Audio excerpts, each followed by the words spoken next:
the boundary of human achievement, the new frontier.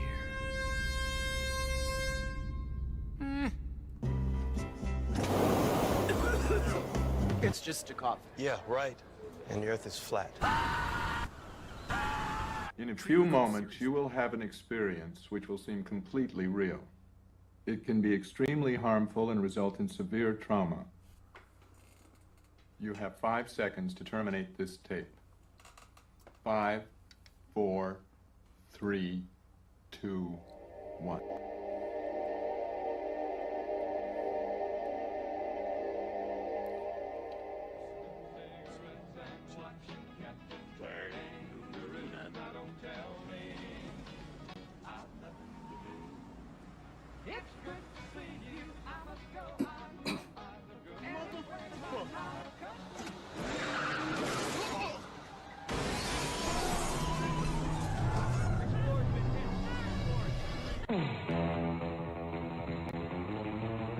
Flat Earth expert Mark Sargent thinks the moon landing was a hoax.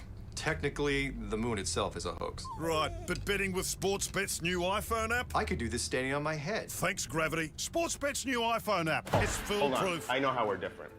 Do you believe the Earth is flat? I know it's flat. I walk on it. Holy Do you think the Earth is flat, Snoop? What do you think? It's a flat world after all. Smoke weed every day.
Ah.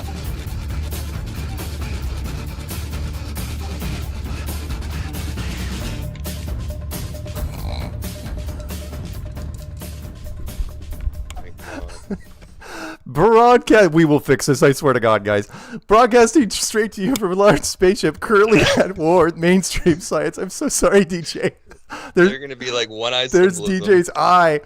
I'm leaving. Meanwhile, the peanut gallery is just happy to be part of the new golden era that is 2025. Welcome to Strange World, where the truth is often stranger than fiction. Oh, sorry, I gotta close at least. It really is. And we should probably open the show with the Elon Musk salute. Wow.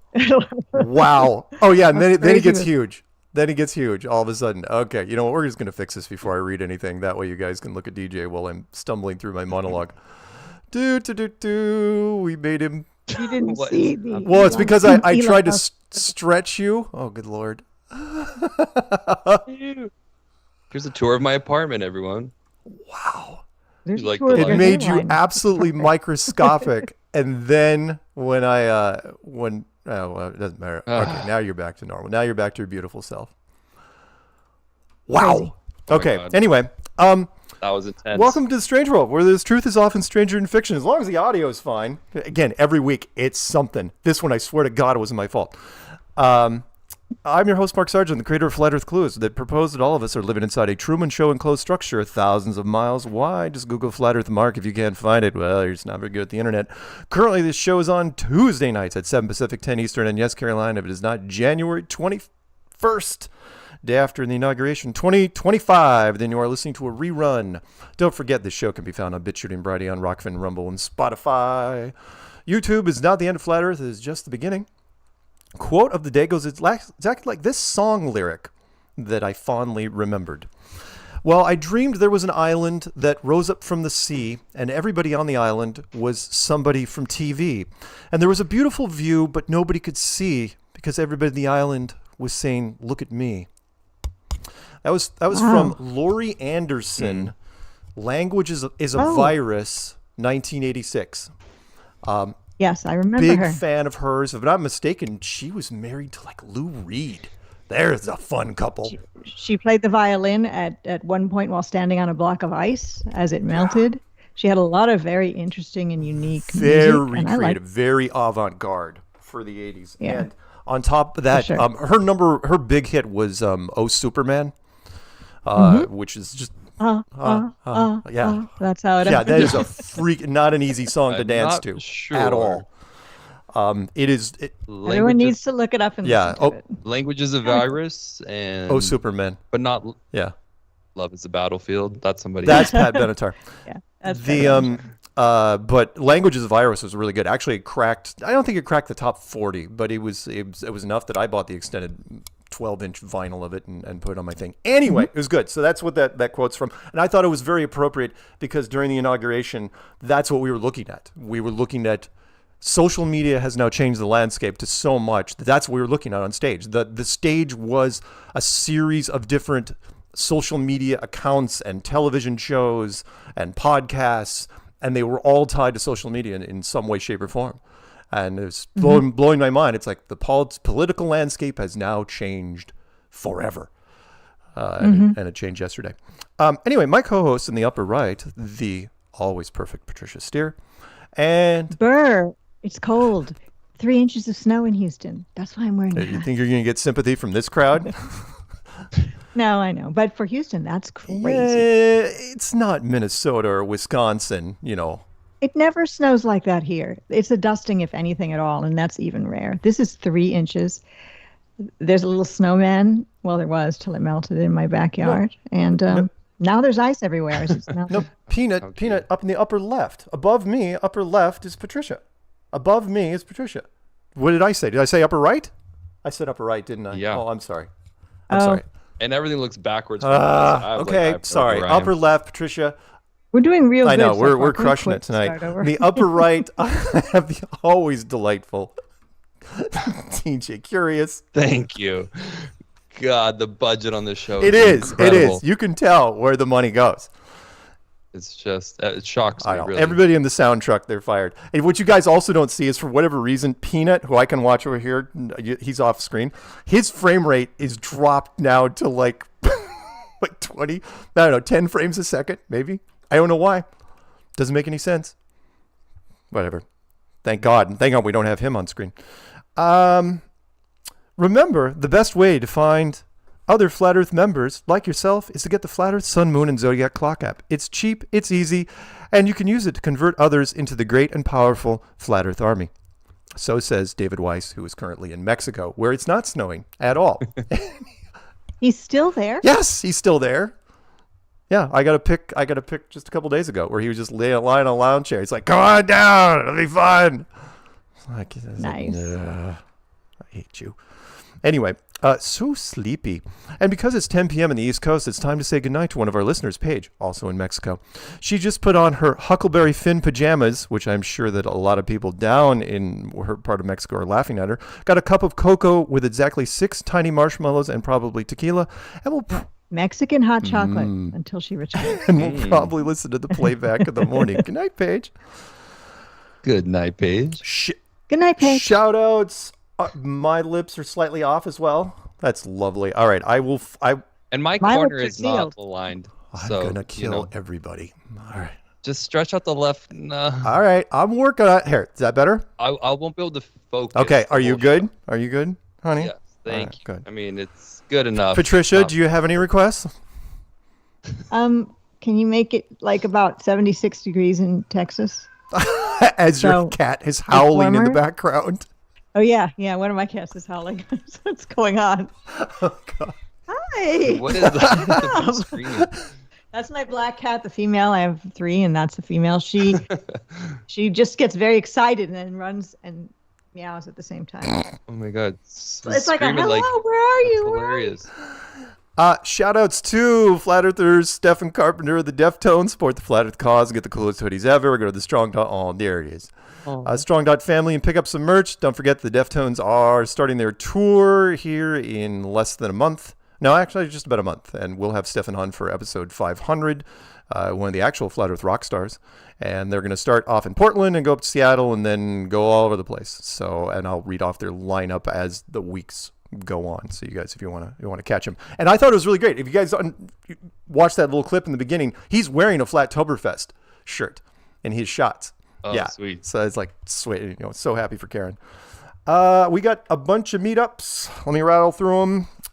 Saturday, this is Jesse's meetup. He does them all the time. Saturday, February 8th from 6 to 9 p.m. at Red Rock Canyon Grill. That's 1820 Legacy Park Drive, Norman, Oklahoma.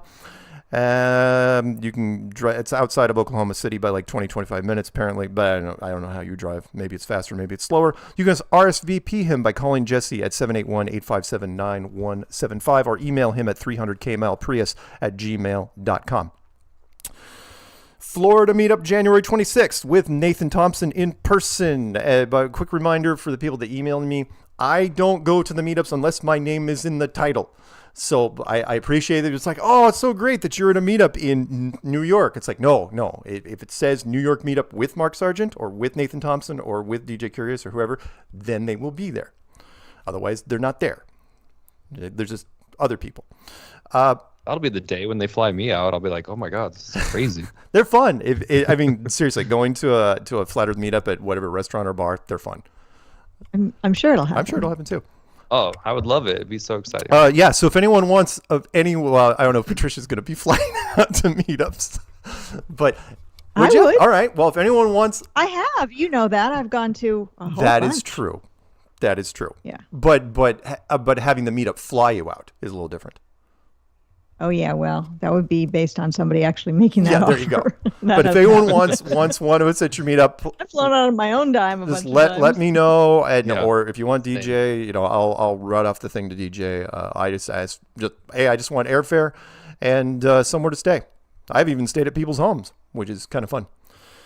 More interesting than a hotel, anyway. Anyway, so meetup, Southern New York, January 25th. Meetups, West UK, that's the Flat Earth Social. That is January 28th with Sven. Meetup Minnesota, January 25th. All those promos are on my channel, by the way. And then Sunday, January 26th at 1 p.m. at Bolton's Curbside Cookery. That's 108 South Main Street, Mount Holly, North Carolina. All right. I got those on. Why do we do the meetups in the beginning of the show versus the end? I'm just curious. Per your namesake. I don't know. Announcements, bulletin board announcements. Okay. Because otherwise, because you get some people that get tired or whatever and they don't make it to the end of the show for whatever reason. Right. And so I just want to knock them out. And again, I'm not... So we'll put the best part at the end. I'm not running the promos. I'm just saying, look, the promos are on my channel, but these are the meetups, and it's kind of like a quick status of Flat Earth meetups near you. So... Yeah, well, someone asked, and I was like, I bet it's something, Mark, you're inspired by all these shows from maybe before my time. Oh, wait, no, I just read them before the show just to get them out of the way. Because otherwise, Peanut's got a good point. I'd probably forget by the end. It's possible. Yeah, if I don't do them early, if I do everything early, then Peanut can remind me what I forgot about, and then I can tack it in. Wait till the end and be like, dude, you forgot such and such. It's like, damn it, which I have done in the past. Yeah. So, well, hey, cool. So whoever's giving me crap in chat, you email me directly, clown. Seriously, was that something in chat? I want to hear. No, it was like last week. Oh, okay. Okay, that's fine. Well, shout out to people who are freezing in various parts of the world right now where they're not used to the temperatures. And also to the people in California, the fires are kicking back up in select spots again. So that's not good. So heat on one end of the U.S. and bitter cold on the other end. Oh, God bless America. Crazy, if it's not freezing, and, it's on fire. and Trump's in office again. It's kind of a new golden freezing age. Yeah, new golden era. Yeah, well, we'll see. It was tough to miss yesterday because it was on for all freaking day. And first, I saw some of it. People are having breakfast, having their toast. It's like it's going to happen. I saw this really creepy scene where Trump and Melania were standing, and then Dr. Joe Biden and Joe Biden were standing, and Biden wasn't just standing, they were all spaced apart, exactly paying attention to what was going on. He just like leaned over to Melania like he does with those, pictures and videos we've seen of children. Yeah. And he was like, basically like, looked like he was putting the moves on her. It was really weird. And Trump looked over at him and then he just like looked away. Like, I can't stop him because he's almost out of here. Yeah. Yeah. But that's why she wore that big hat. Did you see that Trump tried to lean in and give her a kiss? And she was like, and it was like, had like a couple inches of separation. It was kind of funny, actually. Very smart. But the hat, I don't know what was with that look. Her wardrobe was flawless. That part's amazing. That part was amazing. I think. And Jeff Bezos' wife wore the full-on like tramp white bra underneath her suit just to gain some extra attention. Lauren, somebody or other, I forgot her name. She's Lauren Sanchez, right? Lauren Sanchez, right? Former newscaster or media. Yeah, that was if I'm not mistaken, again, I'm not up on high fashion like you guys, but there was a special designer that was the look they were going for, which. Well, I'm sure it's good for a runway, but I mean, I probably think it wasn't the best idea. But, people can let the freak flag fly. It's their right. But when it comes to things like that, where those people were in the sort of grandstand of the special people, I'm not saying anybody special. I'm just saying that's what they think, okay? You would think that she could wear something still to represent her personality and look, which is sexy, but not like literally a corset or bra that was showing. That's good for going out at night. She generated a meme with Zuckerberg. I mean, it was so easy. It was too easy. It was like shooting freaking nerds in a barrel. It was that easy. And Elon acted extra goofy anytime I happened to catch him doing anything. I can't believe people think he's the smartest man in the world. I am thinking that image is eroding quickly, especially since. No. Yeah, it is. I mean, Vivek. Yeah, blue side. Vivek's been tossed from the government downsizing team. The Doge thing. Yeah. Well, I think he went on his own, didn't he? I mean, come on. First off, Elon doesn't play well with others. That's a known fact.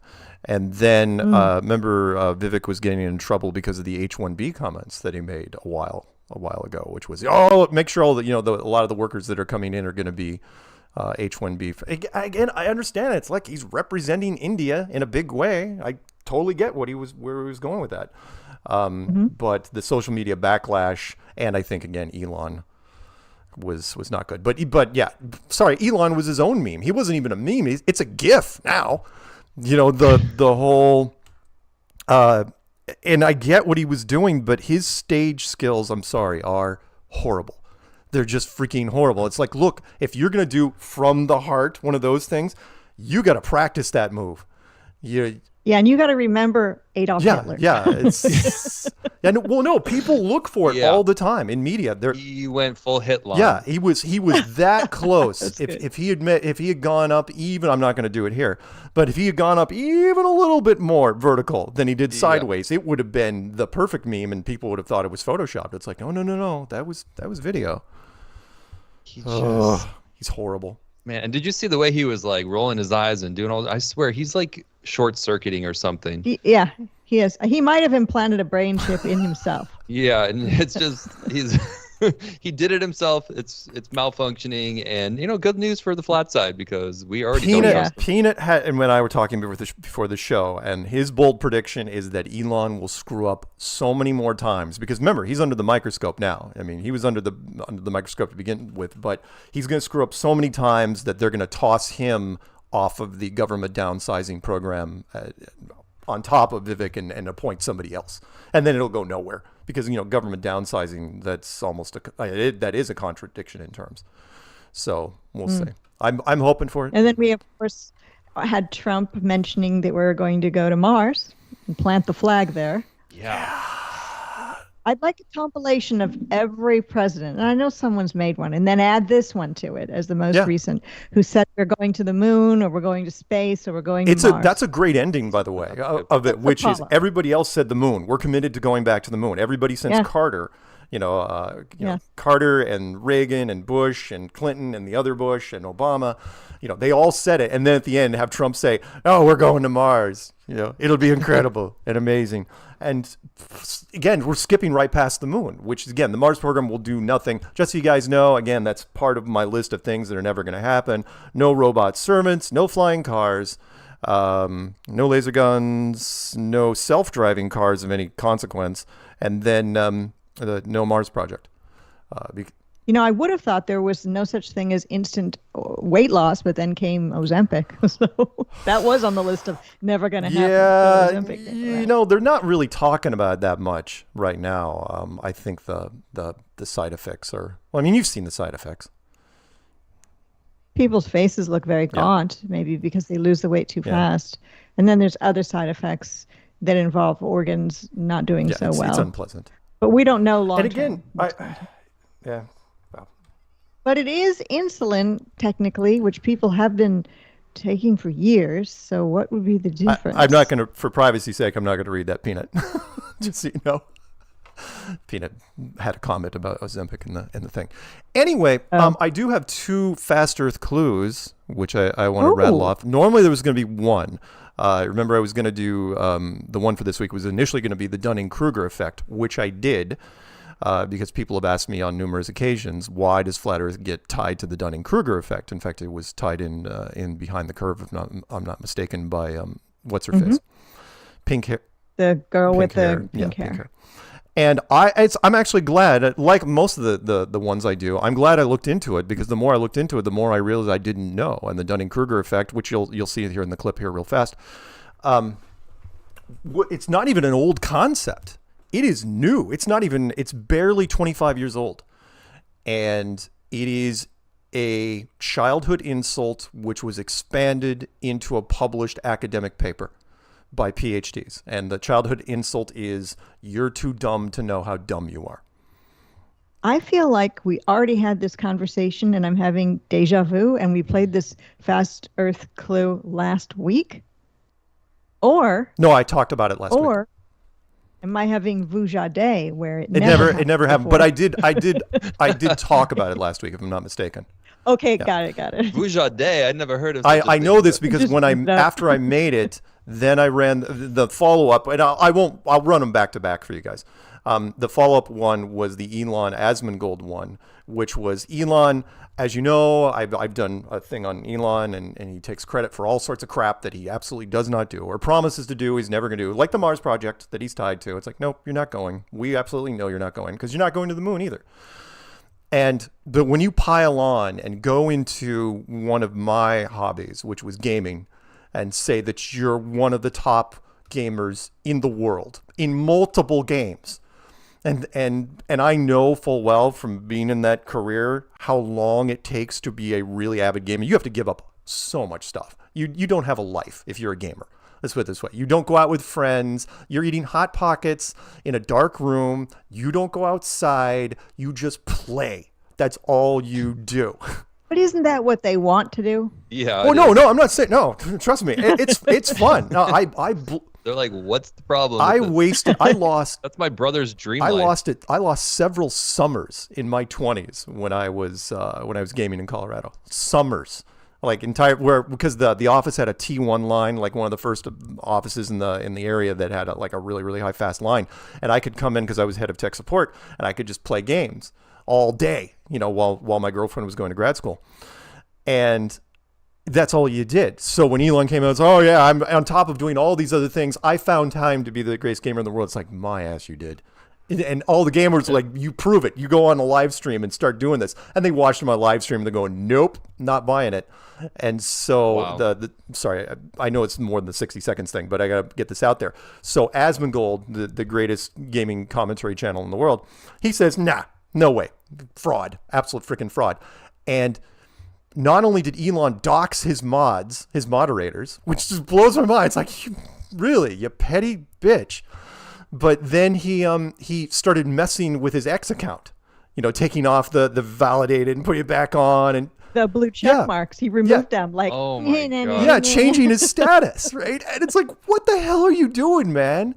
And so we all know, it's like, really? You don't... Are you an adult? Yeah, you don't want to back off from this? He wants... This is a clown world. Anyway, so let's run it. I'm going to run Dunning-Kruger first, and then I'll run Elon right after that. So here we go. Everybody deep inhale. So my flat earth friends messaged me and say, Mark, why do I keep hearing about the Dunning-Kruger effect when it comes to flat earth? Good question, because it applies to everyone, including scientists. Remember on the playground when someone would say, you're too dumb to know how dumb you are? That's all Dunning-Kruger is, a childhood insult that two guys thought would be a great idea for a post-grad paper, and it turned out to be a rallying cry for every nerd stuffed into a locker. It's not even an old theory. David Dunning and Justin Kruger published it in 1999, the greatest year in movies. They were inspired by a 1995 bank robbery where the criminal put lemon juice on his face instead of a mask because lemon is an ingredient in invisible ink and would make his face, you get it. Dunning-Kruger says that lower IQ people had higher self-confidence in many situations. Oh, you mean like jocks? Color me shocked. That's the whole study. Flat Earth has been the focus recently because it's the dumbest idea ever, right? Well, maybe you should look into it before name-calling. Or you could just enjoy the blind worship of your super smart NASA overlords. Now who's dumb? Do your own research and understand that the Flat Earth trolls are the real idiots. Whatever. I'm done. So my flat earth friends messaged me and say, Mark, I thought you were done with Elon. I would be, but he keeps doing dumb things and going after people I respect like Asmongold. You know how I feel about Elon. He takes credit for things he doesn't do, a lot. We've talked about this. So when he says he's now the greatest gamer in the world, that's a bad decision. Stay out of my yard. Asmongold is currently the greatest gaming commentary channel in the world, period. He's literally dedicated his life to it. He's committed body and soul to the genre, and I respect that. He's also looked into flat earth for a hot minute. So when Asmon says that Elon is a gaming fraud, take that as gospel. Elon then responds by doxing his channel mods. First, that's a dick move, and second, Asmon is completely right. I know a few things about gaming. I started out winning my first tournament in '94, became a professional gamer, played at the conferences. It dominated my early life. Oh look, a realm first without a guild. That came later. The point is that Elon takes credit for things he doesn't do, and now that includes gaming. That's part of my world, and it pisses me off. Do your own research and compare the real deal to the pretenders on the flat earth. Whatever, I'm done. I'm going to run this clip. It only takes another 60 seconds. Okay. So, you know, I'm not really going to base a whole lot of credibility. It is? Okay, you know what? You want to have a vote on that? Let's have a vote on that. All right. Is the Earth flat, actually? Yes, no. All right, we'll do this one here, okay, guys? Give me a second. There you go.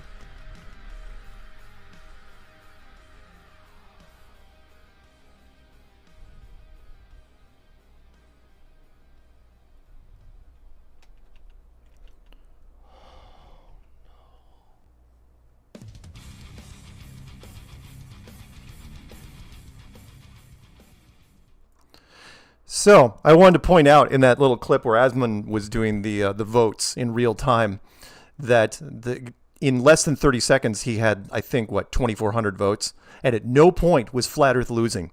At no point, and it was just, and he was in pain watching that because and I'm sure it's like, well, you guys weren't being serious. They said, no, that's why he puts is Earth flat actually, and again, it's an anonymous poll, and it was constantly scoring, 50-something to 40-something. At no point was Flat Earth losing. So I enjoyed that a whole bunch.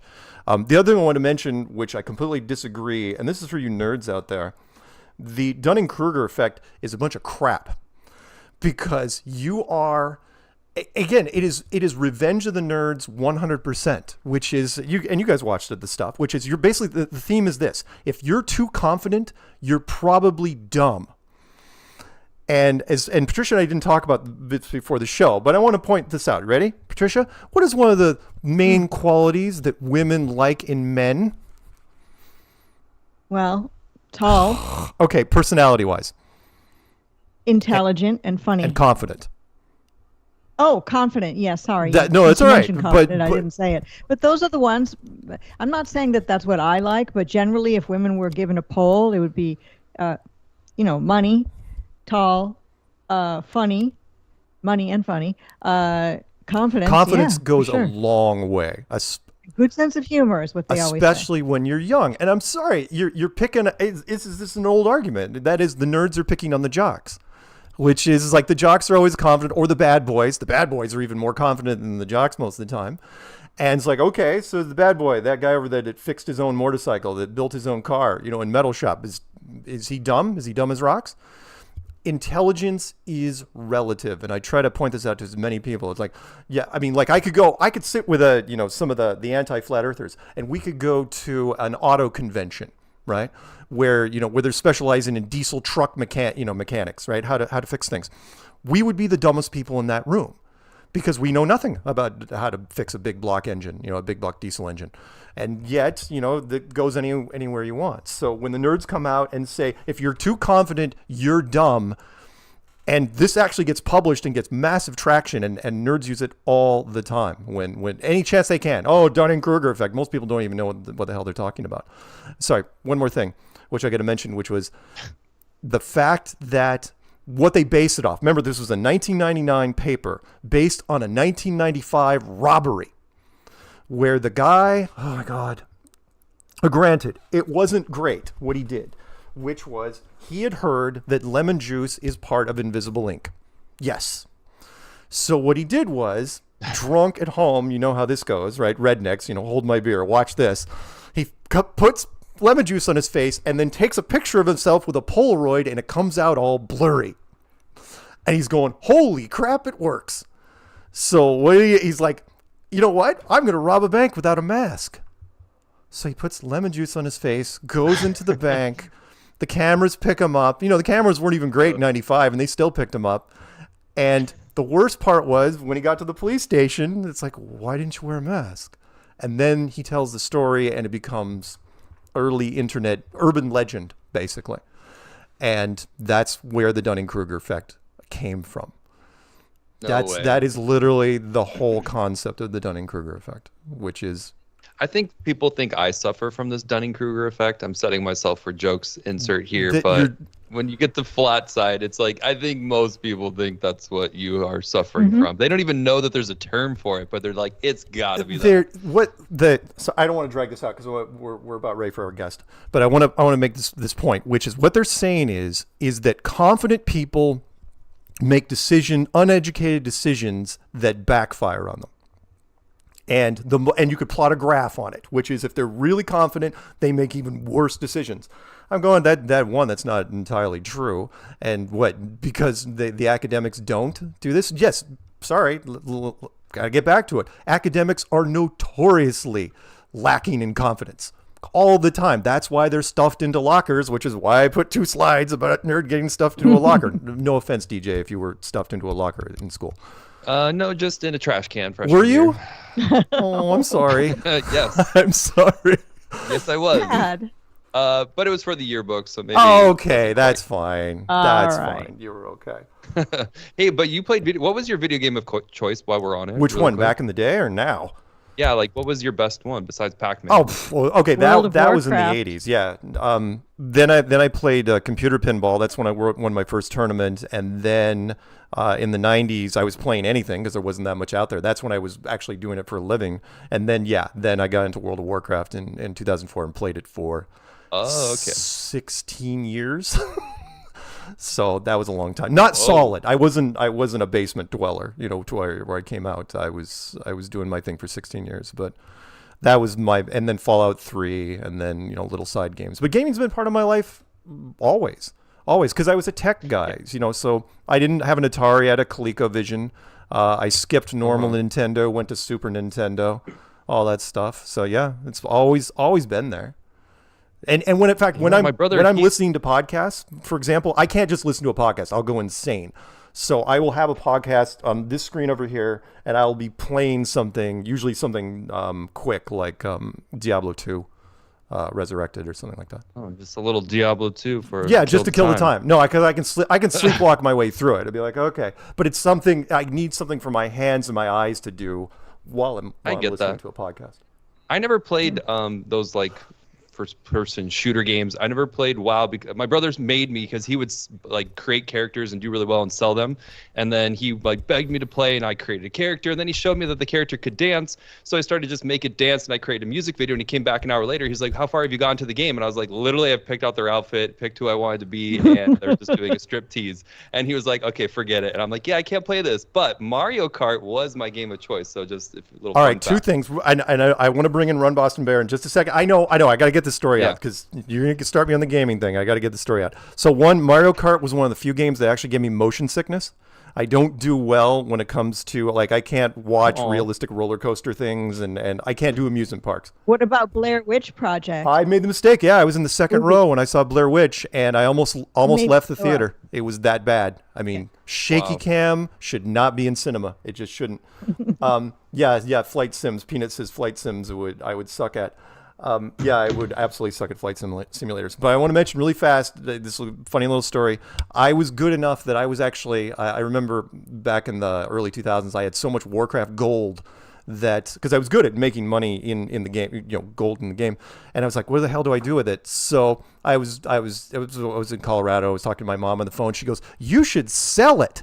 And I go, "That's a great idea. I'm going to sell it," right? So I go, it's like, where can I sell Warcraft gold? So I ended up selling to the Chinese the first time, right? A Chinese offshore group, because they were buying it and then selling it back to the Americans. And then I sold it the second time, and Blizzard caught me, and they executed me on the spot. They was like, they don't give out warnings. It's like if the cops were a judge, jury, and executioner, to where it's like, is he going to sell gold to the Chinese again? Okay, we're watching him, shoot him. And they killed me. They just wiped my character out, permanently gone, and I had to start over from scratch. And it's like, okay, you live and learn. And that's how you figured out the Earth. That's exactly. And then I got so depressed. It's like, no, yeah. But anyway, there you go. All right, so Patricia, I was a pole position player. That's the only game I liked. Arcade game. Back in the day. I was going to ask you. It's the one where you race cars. I was going to ask you to introduce the guest. No, she asked me to do it. I'm sorry. Is DJ, are you going to introduce our fine? Even though Patricia is big shoes to fill because she does an amazing job, but for this one, all right. So, do we have like a drum roll or? There he is. It's this guy. Hey. All right, everybody. We have RBB here in the house, short for Run Boston Bear, who is a proud husband, father, and true earther. You can find him on his channel, Run Boston Bear, where he encourages an open dialogue of truth-seeking topics grounded in core Christian values.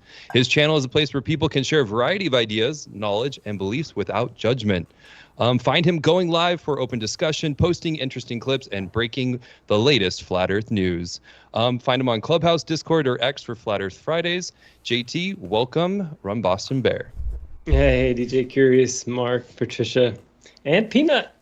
You guys are family. This is amazing. I really appreciate the opportunity to come on and speak about my journey.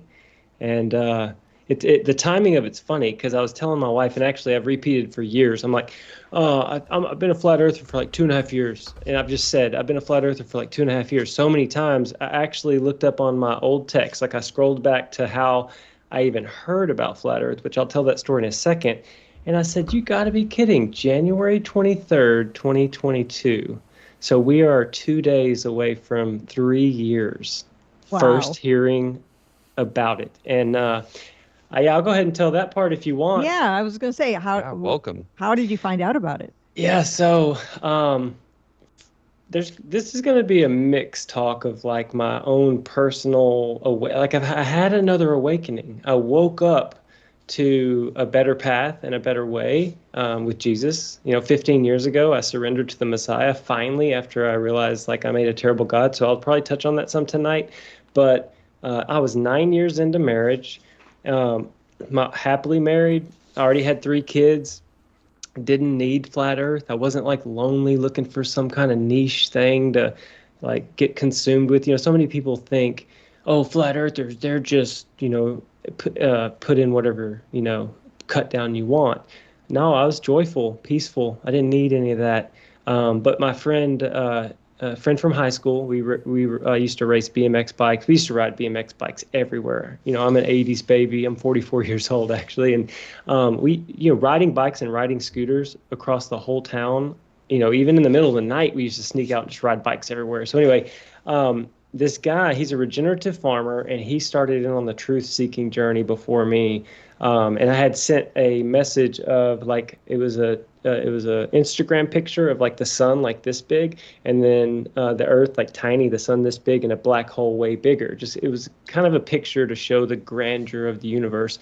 And I sent it out to a few people on Instagram, probably like 10 people, and I sent it to him. I said, my brain cannot handle this information, trying to like absorb what they say the universe is. Most people said, yeah, the heavens declare the glory of God, and oh yeah, the universe is awesome, it's so big. My friend responded, and his first response was, I don't believe any of this stuff at all. It is unverifiable, untestable science fiction. I also don't believe any of what we were taught about space and Earth is true, and the opposite of what we were taught is what is actually true and testable, verifiable, and supported by Scripture. And he dropped the Flat Earth, Sun, Moon app. This was the first thing he sent me was like something from Dave Weiss. He sent me something from Matt Long, a video called Dear Pastor, where he just says, Dear Pastor, before you condescendingly think that this is a dumb thing, you need to look into this. And he shows some like fake NASA stuff. Anyway, so, that was the first thing he said to me. And I said, I look forward to checking this out ASAP. Thanks for sharing. I didn't know what to think. I was kind of like, is he trolling me? Like, this is weird. What do you mean by that? Then he said, Matt Long is a great Christian, scripturally based perspective. I said, man, I've been watching all of Matt's videos. It really makes you think. Like, I had no idea what to think. It's so funny. I'm reading these texts from 3 years ago. He said, yeah, you've barely scratched the surface. When you really get into it, you come to the realization that it's flat and contained. There is no outer space with billions of galaxies and stars. And we went back and forth a little bit, but it's just like, it's so funny that a friend from high school just blatantly, just straight up said, I don't think that's true. You should look into it, and started sending me content.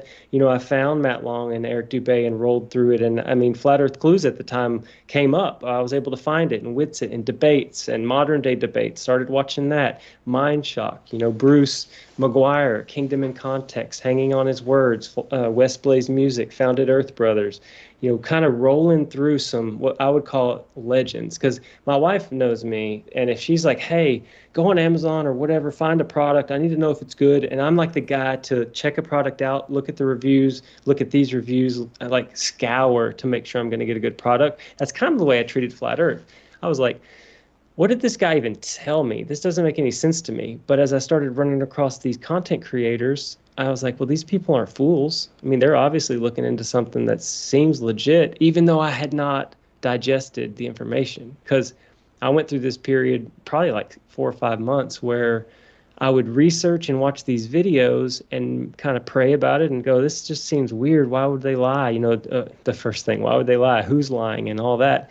And I would kind of get there. I would get places where I started to think I understood the whole story. And then I'd go to sleep and I'd wake up the next day and it'd be like Groundhog Day, where somehow instinctually or knee-jerk reaction was, no, I got to be on a spinning planet, orbiting the sun. That was just like this default. It'd keep coming back. But I don't know exactly when it happened.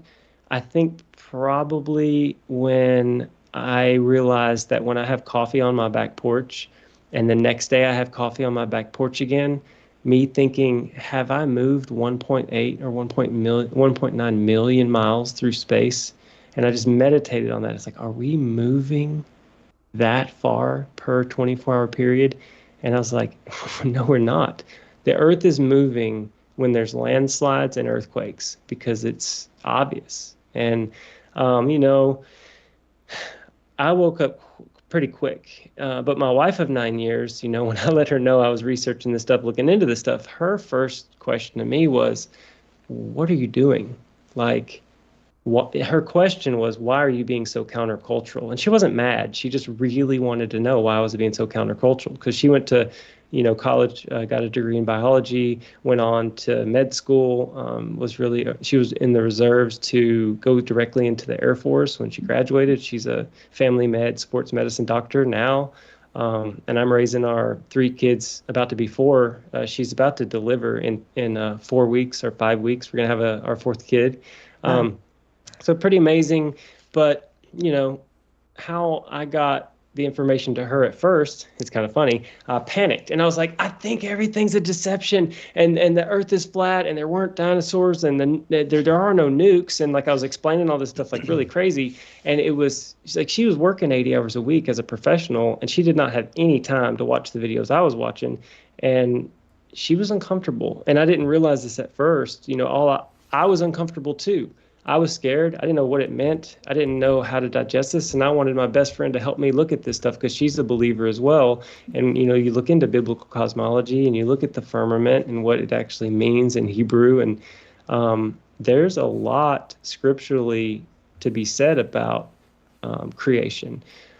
So I just slowed down. I probably did 4 or 5 more months of research by myself because I knew, I don't want to scare her or hurt her. Kept doing research, kept making sure, double checking that I wasn't just doing something crazy because I didn't want to just be a fool, And more and more and more validity came, especially as I got up to the Ether Cosmology channel with Toby, Alan, Shane, Witsit, Galatrax is over there. Just some people that are digging deep into the history of this, going back to the 1900s all the way to now, and reading scientific papers and diving deep into relativity and what it means or what it's supposed to mean. And learning from these people, I was completely confident that no Earth motion has ever been measured at the needed 30 kilometers a second.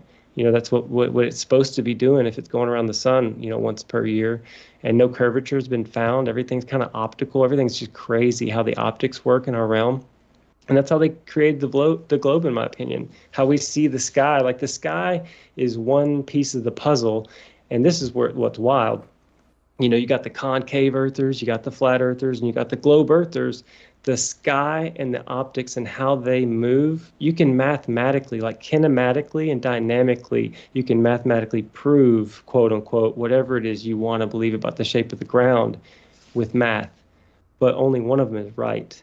And I don't think the land is curving up at 8 inches per mile squared, and I don't think it's curving down at 8 inches per mile squared. So I'll end my little talk with this part of the talk with, I bought a P1000. I said, hey, babe, I know this is wild. This is an important part. I said, I'm not trying to be countercultural.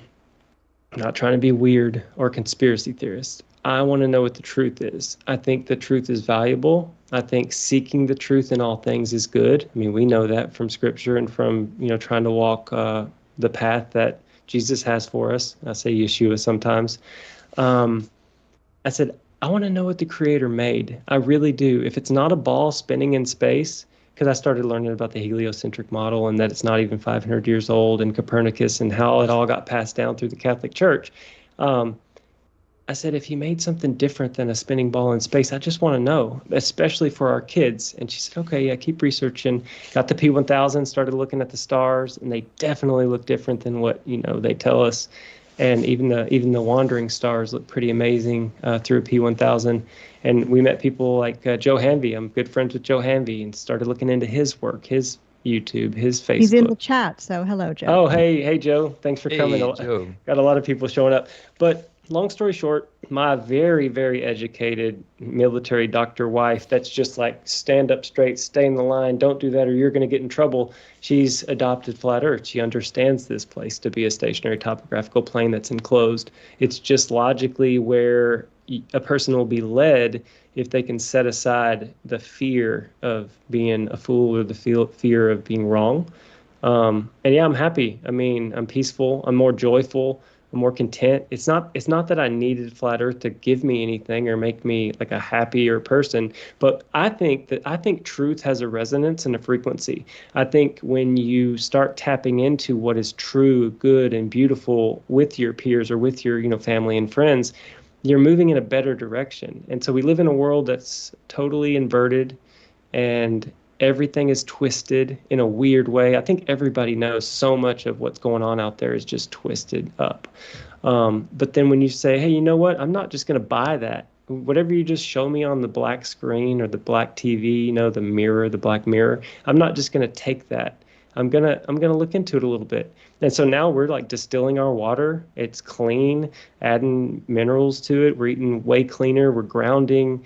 We're getting more sunlight early in the morning. And I mean, our skin's better. Our mindset's better. It's like I awoke to true earth or biblical cosmology, but it also helped my spirituality, and it helped me to function and think better. I'm not near as rattled by anything because I've spent 3 years in Discord. And, you know, I was saying that I was first watching all these videos and I was trying to engage in the chat. But what's crazy about getting in the chat is you're trying to type as fast as you can, and you don't know if you're talking to an actual bot, like a AI person trying to like just throw you off or get you mad, or a paid person that's like actually paid just by line or by word to keep you busy.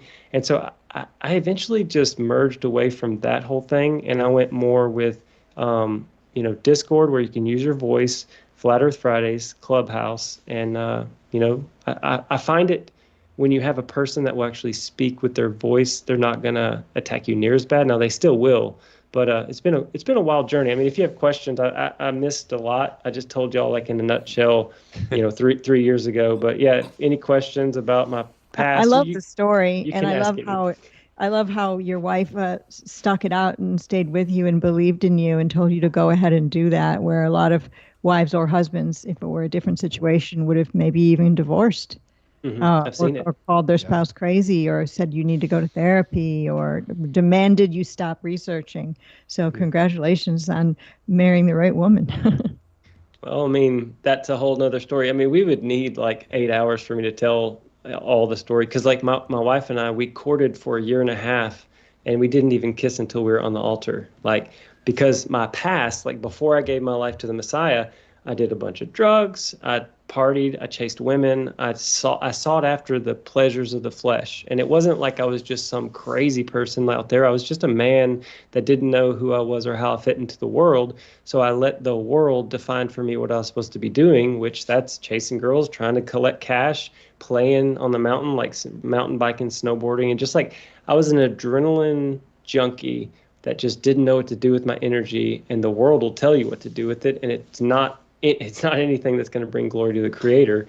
So surrendering to the Messiah was the first wake up for me. And you know, this is something I could ask y'all about or talk about, because so many people, when they hear, hey, the Earth's flat, or it's a extended plane that's topographical, you know, however you want to describe it, it's just not a ball spinning through space. They almost have like a conniption fit or a meltdown, or they respond immediately with aggression. Or, I mean, of course, if they laugh, that's fine. I mean, I laughed too. Right away, I laughed. I thought, that's weird. I don't understand this. But whenever you really start talking to people, sometimes they get very agitated. I think it's because they don't want to believe that they were lied to since they were little kids to now. Yeah, they don't want to also be wrong. It's a pride thing sometimes as well. Yeah. Something, both of those things. And that's like a major piece of the puzzle is for me of coming to terms with flat Earth. It's like, why is there this visceral reaction? I mean, I had it too. I was guilty. I completely lost my cool with my own family member who tried to tell me about this 7 years ago. I mean, actually now it's like a decade, but it took me 7 years from that point to look into it, because I'm also about 3 years into FE this year, a couple months from now. But that's why it's so great to have you here, because you started on your spiritual journey. I resonate with that, and it just is one extra truth that can kind of ground us in where we are. So that way we can kind of take on the outside world, because the mockery, that's just part of the gig for right now. And we got to learn patience, and not everyone is as lucky that their wife. How long did it take for your wife to come to terms with it? I mean, what did you introduce her to, and how did you kind of get her to start thinking about it? Yeah, I kind of dropped the ball in the story. So we got the P1000. I started looking at the stuff, and the kids were excited about it. And it probably took her a year to actually want to ask me questions about it, because I would be in the car and I'd be driving and I'd kind of always be, looking up at the clouds and looking at the, trying to find the moon. It's so funny. Before FE, I had like fallen asleep to nature, to the beauty of nature, even the trees and the leaves and the sunshine and just the beauty of the outdoors. I mean, I was also a stay-at-home dad with a bunch of young kids, and I was very distracted with my hands full and responsibilities with them. And so, you don't really think about, watching the moon come up, or where is the moon tonight, or why is it there and not there? You don't think about those things. And definitely the clouds. I mean, I never really looked around at the perspective of reality. And, she would be like, what are you looking at? Or she'd say like, are you looking at the clouds again? And I'd say, yeah, I am. I mean, and then I would explain it to her what I was doing in a way that was also teaching her a lesson. Like I'd say like, okay, you see these clouds, white fluffy clouds that look way high above us? Yeah. Do you see how they ramp down and they go all the way down until they smash into the horizon? But if we drove the 16 or 20 miles over there, those clouds would be the same height that these clouds are. It's all perspective. It just seems like they're ramping up, especially here in Texas. I meant to tell you my name, so just remind me to tell you why I have run Boston Bear. But in Texas, it's like sometimes you can see big white fluffy clouds with flat bottoms, and these are huge fluffy marshmallowy clouds. Flat bottom, stair step down, all the way down. And I say, the moon and the sun, how they set is they just follow that same line of perspective. The sun doesn't actually go from where it is in its apparent position above us at the zenith. Like in the middle of the day, I told her that, that's the zenith. When it goes and sets and disappears, it's just going away from us really far, and it's taking its flight with us. And a sunset is not it going around the ball earth, around the curve. It's just going into the vanishing point, because the ground is ramping up and the sky is ramping down, and that's just how it works. And she's like, oh, that's interesting. I never thought about it that way. So just little lessons, not all the time. I didn't overwhelm her with it, but a lot of perspective talks, and actually a lot of in nature, because my wife, she's a endurance athlete as well. I mean, she did a full Ironman during residency. She's done lots of marathons, and she raced Boston with me a couple of years ago. It was her first time. It took her 10 years to qualify, and she went with me. But yeah, just take it slow. That's my biggest advice for anybody in the chat. Take it slow, be gentle. You don't have to just blurt it all out at them. I mean, just if you just ask permission to seek the truth, that's really the most beautiful way of going about it. Because if you're not cramming flat earth down somebody's throat, but you say, I just want to know what it is. If it's not flat, or if it's not, there's no validity to it, I'll stop. It's no big deal. But the crazy thing is there's no stopping. I mean, you just get more and more information, and you get more solid on it. But what content specifically did you start with her? What was your first flat earth thing you showed her? Probably flat earth sermons. I have a playlist that has... Sorry, Mark. I tried. What was it? Well, flat earth clues. She saw some of the flat earth clues. I mean, that helped me. And I was going to say, being on panel with Mark and Patricia, just knowing how many years have y'all been in the know about the Earth not being a globe? 10. In fact, 10. The 10-year anniversary of the clues will be February 10th. Right. Mm-hmm. And I found the clues in March. So right after they came out, that's when I became a flat earther. So not exactly when Mark put it out. Not close before. Enough. Mark came before me, but close enough.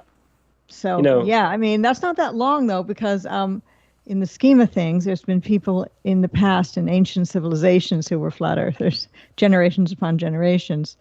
So, we're nothing compared to that. But it's like they tried to put everybody to sleep for a while. And people started waking up again with the modern day flat earth movement in 2014, 2015. And that's how we all happen to be here right now, actually. All of us in the chat, too.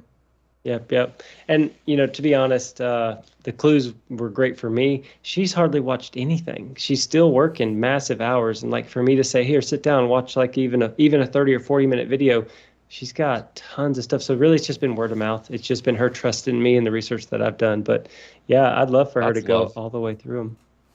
That's true love. I mean, gosh, what a Yes. nice ending for your story. And I think that is really important to kind of talk about because there's so many people in our community that aren't that lucky right off the bat. Right. And their significant other, their spouse, whatever, boyfriend, girlfriend, can really have a hard time with it. Well, we've heard stories of people breaking up over this stuff. I mean, family members disown you. I mean, I'm going through it with my own family. Some are cool, some are freaked out. And so it is nice to hear your approach with it because I think when you do look out into nature, it gives you new eyes to see. And for me, it was, wow, the sun and the moon are chasing each other literally like they're on the same course. I mean, what are the odds of that being a coincidence? It's when you start to break things like that down and you look out and you can see, we see too far and objects over the horizon can be brought back in with certain instruments. That was the seed that planted in me about 10 years ago. Like I said, it took 7 years before I was like, space is not fake. And then I was, okay, maybe space is fake. And the rest is history. But it's great to hear your story. JT, you mentioned that your wife ran the Boston Marathon and you too. And so therefore the name Run Boston Bear is the bear part because, I'll let you explain. Well, yeah, definitely. Tell you what. Do this because we got to go to our break. Hold that thought, and this will be the cliffhanger. Why his name is Run Boston Bear. We're going to our only break. 3 minutes later, we will come back with Run Boston Bear, and you'll find out why his name is what it is. So, and you can watch Patricia play with her AI cat. All right. What happens when I hit this button?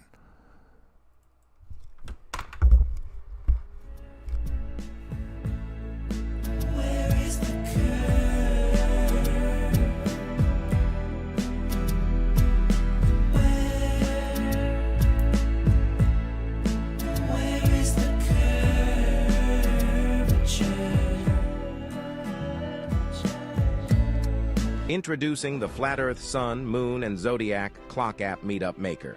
Never miss another meetup again. You can look up meetups in several different ways. Sort by date. You can search by location or within a 500-mile radius.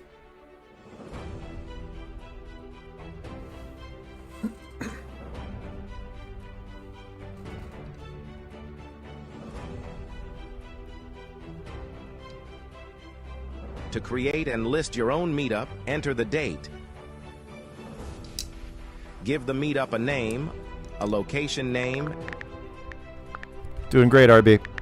Add a photo. Enter your contact information. Create a group chat name and then fill out the description with all of the details. Select your background color and hit the Save button to add your meetup to the list. Once the meetup is saved, it will ask you to create a group chat for all of the meetups so people can join the group and start a local chat community. Select Public Group. Add your welcome message, and your meetup is now available for all to see. To make sure you don't miss another meetup in your area, you can select your desired radius and whether you want push notifications or email or both. Whenever a new meetup is added in your selected radius, you get notified. The Flat Earth, Sun, Moon, and Zodiac Clock Meetup Maker, bringing people together all around the plane.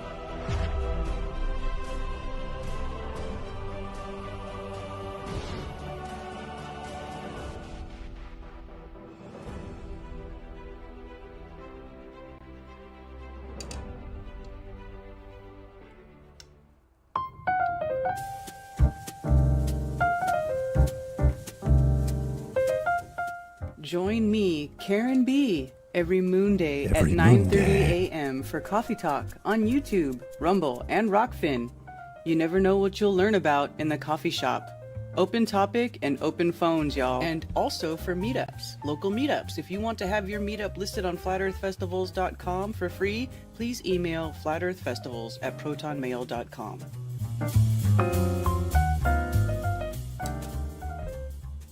Coming back.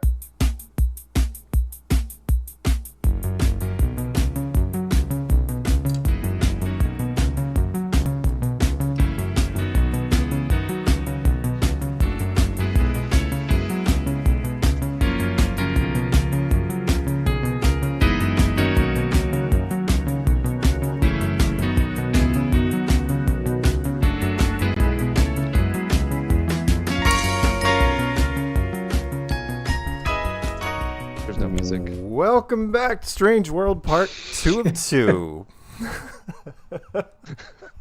Hey, that's what was supposed to happen at the beginning of the show, where I was drumming and you guys heard something instead of DJ's image going microscopic and then me trying to stretch it, and then it goes to normal size, and then the whole thing goes to hell. And by the way, that was Joe Jackson stepping out from his album Night and Day. Oh, got RBB, you got ambushed.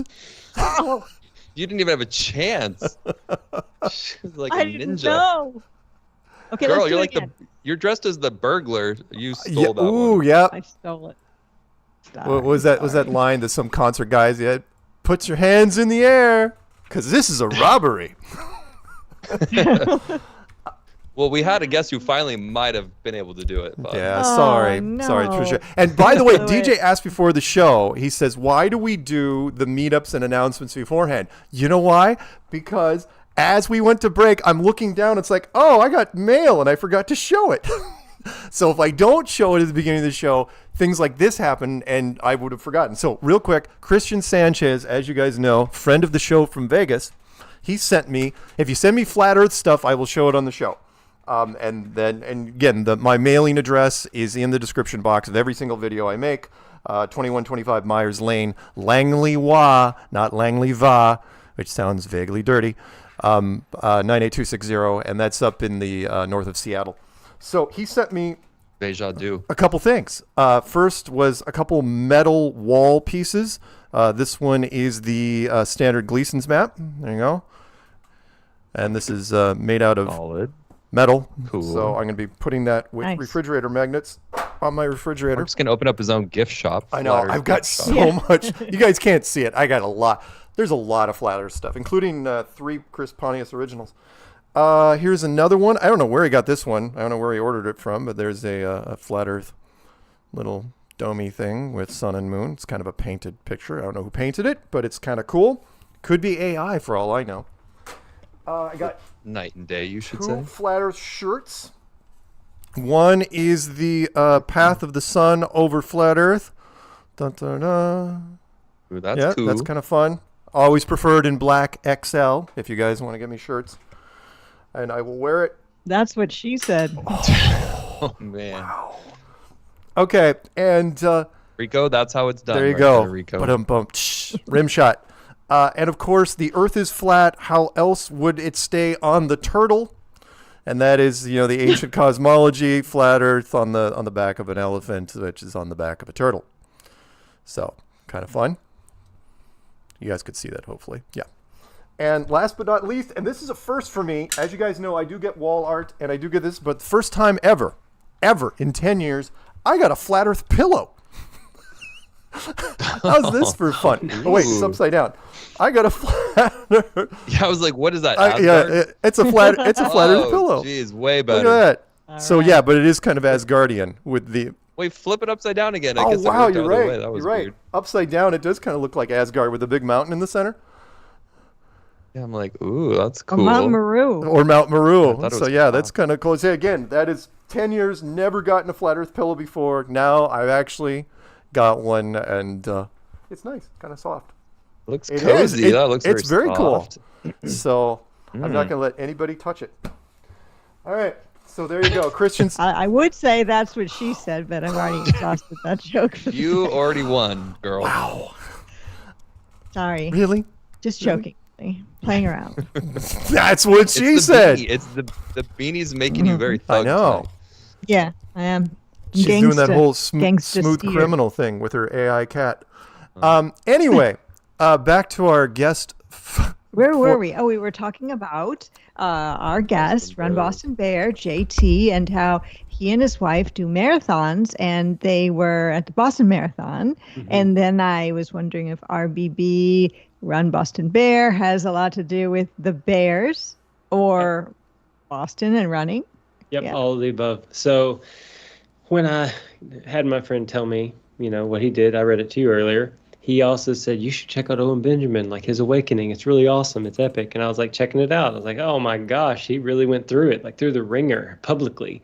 And, you know, I just started to get into the Telegram group there, and I like the bear community, you know, like their meetup and their big festival. And, you know, at the time, he's just really promoting family values and morals and homesteading. And for me, I was like, man, this is great. And, you know, he's had ups and downs with different people, and his joking has gotten like sometimes it's brash or too much, you know, where I'm like, oh, that joke, you know, that joke's not for me. But I still think he's a really intelligent person that is, you know, awake to flat Earth. And a lot of the bear community, they have that like that mindset of, you know, if the whole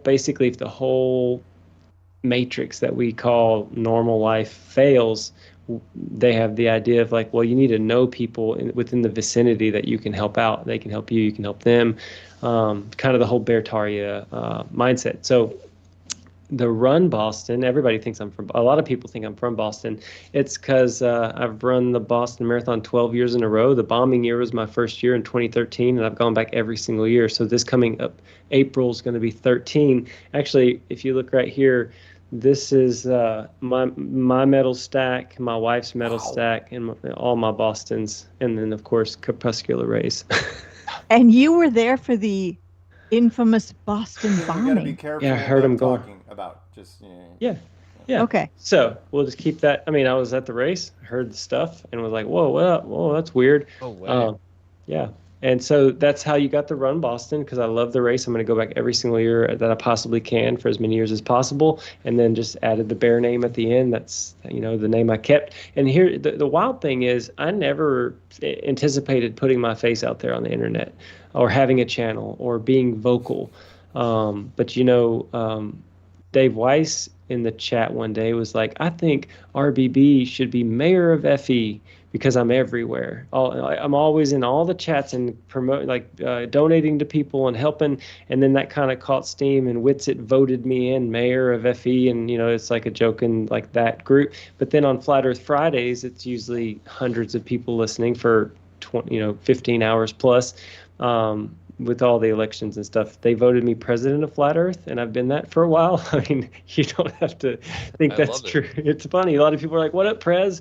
But I think that people sort of put me in this idea of a position is because I'm a family man that's not scared of being wrong, that believes logic and truth about FE, and I'm not going to argue with people. And I'm more or less, my whole goal is to bring people together and whatever goodness they have in them, grow that and promote that. Even if you think aliens seed us here, or you don't want to follow the Bible at all or have a relationship with Jesus, that doesn't mean you're always going to hold that position. So why am I going to be mad at you or ad hom you or throw fallacies at you or be agitated by what you believe today if in 6 months to a year you may be a totally different person? So I show a lot of grace to a lot of people, and I've even had people call me demonically possessed because of how calm I stay. Like in these chats, you know, you get to go in with somebody and they're trying to get under your skin and work you up, and I'm just like, I mean, you have a right to say that or think that about me, but I don't think it's the spirit of peace. It's not the demonic spirit of peace. It's the Lord's spirit of peace. Yeah. It comes with understanding. Well, and I think that's how I met you at the Vegas Flattoberfest, and you just carry yourself with so much warmth and very inviting nature. And I'm like, oh, this guy's cool. He's super friendly. You know, and then we saw you again in the other Flattoberfest in Spartanburg, which was a whole just crazy event. And again, you're easy to talk to, and you have a wealth of knowledge, as well as you are well connected in the community. And it's just great to see you on this show finally, because I was knowing that there's people out there that can really benefit from hearing your message and how to handle certain situations with trolling and family, raising your kids. And it kind of gets us into some of these other questions. We have so many places we could go, but does Mark or Patricia have a question, or do you want me to? Well, I do want to let people know that you're going to be in the place we all love lately, Union Glacier, this year, and you're going to be doing the Antarctic Marathon there. So hey, can you do us a favor? Can you verify the 24-hour phone while you're there? Just telling you, throwing it out. We could always go back, everybody. We don't have to freak out. It's a second experiment of observation. So I'll tell you a funny story about that. in my Facebook page, I was already friends with the race director of the Antarctic Ice Marathon, and it just popped up. It was like I had a very successful event, the Antarctic Ice Marathon, and the race happened the day before TFE got there, and so she was saying like it was awesome, and I messaged her. I was like, oh, so does the sun stay up like the whole time? Because I was just asking. She's like, yeah, it's really weird. You have to like you end up staying up because you don't know any better, and then you have to take cat naps. And then I watched a lot of the footage. There's no breaths on the runners. Like when they're doing the interviews at the end, they're like huffing and puffing, and like it's very dry, and they're running along, and you don't see footprints going on the ice because it's like super compact and hard. And then I got the idea. It's like, wait a minute, I know this person, and yeah, I mean it's $22,500 entry, and that gets you from Puerto Arenas to Union Glacier and back, and then food and housed and stuff like that. So I just started a crowdfunding page on GoFundMe. That's the first one. The people in Discord, my buddies, they're like, you need to just make one on Ko-fi, do them all over so that whoever can give can give. And if you want to find it, it's GoFundMe /RBB like dash on dash ice, RBB on ice, and I'll post it later. But if I want to do it to where if I don't get enough, I want to give all the money back. So I'm going to have to somehow do good bookkeeping. But I would love to go down there, set up a 24-hour camera, race the race, because I think I could come in top third, like 1, 2, or 3, at least well, top 5. Those medals say that you could actually. Yeah, On your and wall. the times. Oh, yeah. So I know my time, and I've asked the race director. She said usually, like if somebody's like a 240 marathoner, in the States on dry land, they're like a 320 over there, and I'm a 250. So I just did the math. I'm like, I bet you I could get top 3, and then I might wear like a Flat Earth Clock App shirt or something. And if I interview, talk about being at the ends of the earth and promote FE while I'm at it. So that's kind of a goal that I have set. It's going to be December 13th of 2025. So very exciting. Very exciting. Yeah, thank you all. And Mark, I was going to say that I met you here. Oh, so yes. Yes, in fact, I was glancing at the pics, which I hope we'll get to eventually. And it's like, holy crap, you actually took a shot of the dinner that that I've told people about since Flattoberfest. Wonderful, absolutely wonderful thing. Can we show them now? Do you want me to show you them now? Yeah, that'd be great. Yeah. Okay, so what we're gonna do, just so you guys know here, Peanut's holding his breath. It's like Peanut's going, oh God. So we're gonna go to full screen, but I have to turn on the audio so we can hear you guys. So here, let's do this. And hopefully I'm gonna turn on desktop audio, and we're gonna try this. So chat room, you ready? So go ahead and say something, RBB. Hello, how are you? Okay. And we'll see what happens if Patricia and DJ chime in. I'm hoping we don't get any echo, but I want to give it a couple seconds while we're looking at the pics. So go ahead and, again, we'll listen to the chat. Go ahead and describe this shot. Yeah, so getting to meet Whitsitt, I had met him in his debate and everything that he does on his channel. I was in the chats, became a moderator, really helping him moderate his channel, and then he started his Telegram. I was like in there when there was only 15 people in there, so we just became friends. I mean, he's a believer. He's doing this, for a good cause, for truth's sake, and meeting him in person was amazing. All right, let's go to, and you guys can't see it as I'm changing. You'll just have to see it once I'm got up on screen. Okay, go ahead. I mean, legends, just like I'm here. I'm, not even 2 years into it, and getting to meet you and Dave in person was fun. I mean, the electricity in the air of like-minded truth seekers that are showing up in person. There's nothing like it. I love it. And that's me, by the way, guys, 40 pounds heavier. You want to know what the difference between what's happening right this second and back in Vegas a couple of years ago? There it is. Yeah, does make a difference. I know, right? Mm-hmm. Well, hello, everybody. You're like a fine wine, Mark. Just getting better with age. Hello, little hobbits. I'll grind your bones to make my bread. All right, because I'm an ogre. Let's go to this one real quick. A cute ogre. Thank you. Yeah, you got Whitsitt there, Dave Weiss playing, I guess they were playing craps, and Jaron. I was like, I had no idea how tall he was. It was like, whoa, dude. Yeah, huge. Jaren's 6'2". 6'4", I think. No, Witt's no. Witt's at 6'2". I'm 6'1". No, I think Jaren is tall. Is Jaren 6'4"? Yeah, I think so. Oh, maybe he is. The tallest of all, Robbie Davidson. Yeah, Robbie Davidson's really tall. Celebrate Truth Channel.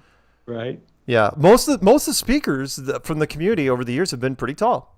Bob Nodell, tall. Bob was a tall guy. I'm 6'2", and was interesting. People have said many times when I go to the conferences, because Patricia and I, when we did our shows for years and years, she was looking. It's not as bad now, but you were always looking down. Your camera was below your eye level, and mine was always above.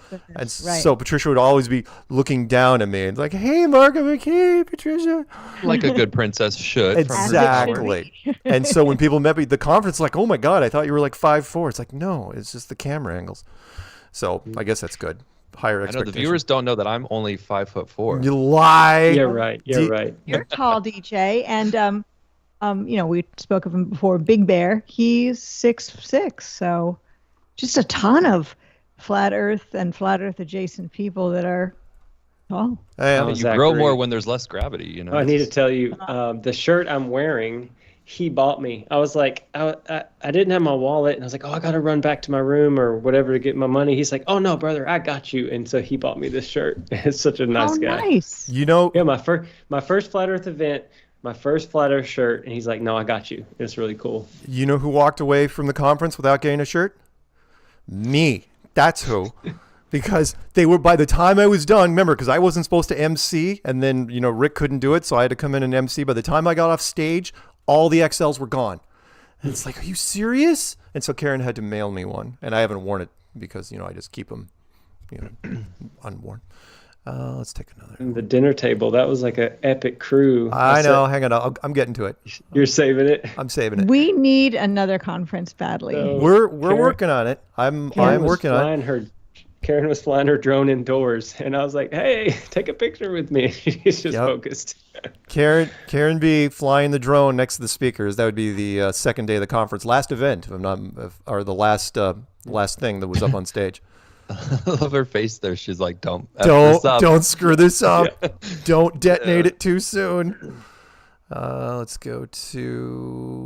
You got some great pictures. Yeah, I'm keeping all these. I'm using these for some of my Fast Earth clues. Oh, there's Cammie with the Flatoberfest watermelon. Do you remember who did the design on that? Dr. Law carved it. He did?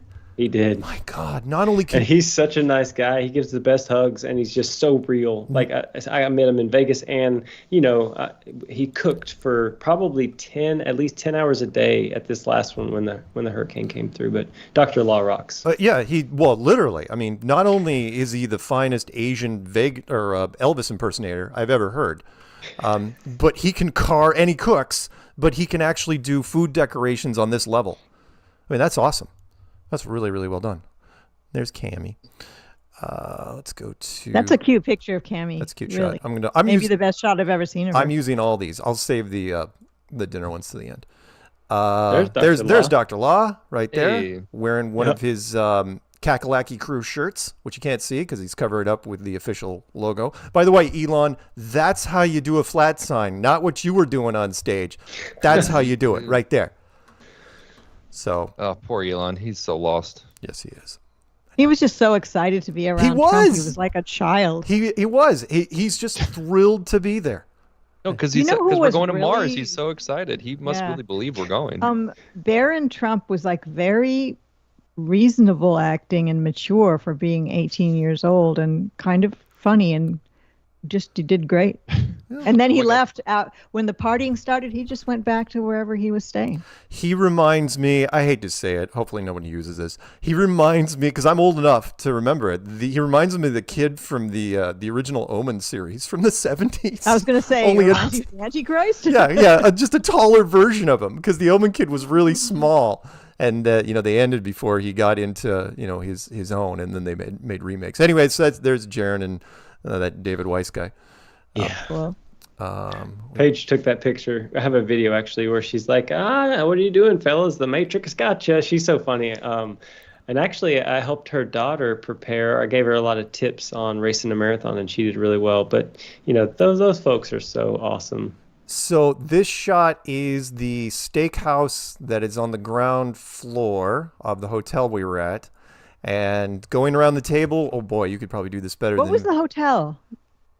Oh, it was crap. What was the name of the hotel? It was Sam's Club. Sam's Town. Yeah. Oh, okay. I don't know that one. That's in the old part of Vegas, right? Yep. Older part of Vegas. Right. Did you know everyone at the table? I didn't know everybody. You got Jaron Page.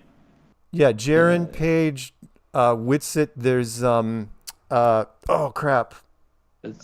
Well, the guy that's right next to David, his channel. That's just amazing. Look out in Jay Tolan Media. Yeah, he was there. Boy, my God, he was wired. And there's you, there's me at the end, and then Whitsitt here in the pink, and sitting across from Jaron, which means they're gay together. And I mean, I'm telling y'all didn't know me, and I was new. I mean, no one knew me, but I was welcome. Y'all made me feel welcome. We conversated about all sorts of stuff. I love truth-seeking people that are not afraid to look into all things. Everyone should be a truth seeker, but no, it seems like not very many people want to be that. Yeah, very true. And last shot, I think, is I walked by you guys when you were having that dinner, and I was like, I could try to crash it, but I had already hung out with Mark so much. I was like, let's just keep it cool. Yeah, and here you are 2 years later. Yep. Oh yeah, that's a good shot by me. A lot of good memories. Yeah, that was a fun thing. Loved it. Who took the shot? Who was sitting at the end? I think that was Jaron's wife took it. Probably. Oh, okay. So yeah, if anyone wants to know what Jay Tolan Media looks like, there he is in the green. He's been in some of his videos. Yeah, but usually he's wearing a hat and sunglasses. Yeah, and kind of far away. Yep. So cool shot. I'm going to use all these for something. So, all right, now I got to remember to take off. This is where I screwed up last time. Turn off the desktop audio. Switch back to show. Hey, look at that! It's almost like a professional production. Where were we in our journey of JT Run Boston Bear? I don't know where we left off. I think we should touch on how did you react to the final experiment? I was just going to say, let's talk about the final experiment. There we go. Yeah. Okay, I'll just tell you leading up to it, like all the leading up to it. Actually, I'll back it up even more. I was the guy that thought, wait a second. When did, like when Duffy did his surprise, it's me, I'm the one that, those teaser videos, he had all those teaser videos, and he was like, surprise, it's me. And I was like, that doesn't make sense. So I looked at when the TFE channel was created, and it was 6 months before. It was like before he was talking. I mean, there was some kind of hang up there where it's like the timing of this seems real weird, and we were talking about it on Flat Earth Friday. Like what's going on here? This is really strange. And so my take was, I thought it was like a game of chicken where they got all these, they were trying to get Dave or, Jaron and Whitsitt ended up being like number 2 and number 3. They were trying to get these prominent flat earthers to go. And I thought if they said no, it was going to be like, oh, what are you scared of? Rub their faces in the mud. And then I thought it was going to come all the way up to the trip not happening. Sure. I really, really thought that it was not going to happen. And then when it did, about the same time, that Whitsitt was kind of like pondering. He's like, I bet we're going to see a 24-hour sun. Like they would not take us down there if it wasn't there. And, and then because like initially I was like, do not go. You're going to get murdered. Like that was my first thought. But then, you mean by the community or you mean actual literal murder? I don't know. As a truther or as somebody that's counter to the mainstream, you don't know what links folks will go to keep the heliocentric lie pushed forward. And I'm the type person, I think about any and all possible, possibilities that might happen. So that was one thing is like, dude, I don't want you getting hurt. You're a family man, but they went. And right this very second, I noticed that tons of really strange videos, like all these gates were coming out and this looks fake and that looks fake. And my spirit's saying just go slow, don't react to any of this stuff, because what if they're truther traps? I mean, if you think about the moon missions and the fakery that they put in billions of dollars worth of fakery, and the ISS, all that fakery, all that truther stuff, traps, it's exactly kind of like right. This line here and that there, and they faked the trip and the whole thing's bogus. It's like, hold up. So I guess the answer to the question is, I haven't fully digested what happened there and who did what, because I don't know. And so why am I going to assume it was a soundstage? Why am I going to assume it's all faked if I don't know? And so I backed away from the whole thing. I've said, I know water finds its own level, and all the water's level. I know the Earth's not spinning and moving. I know these things. And I kind of grabbed a hold of the actual testable real stuff rather than this emotional pull you this way, this person's flipping to that.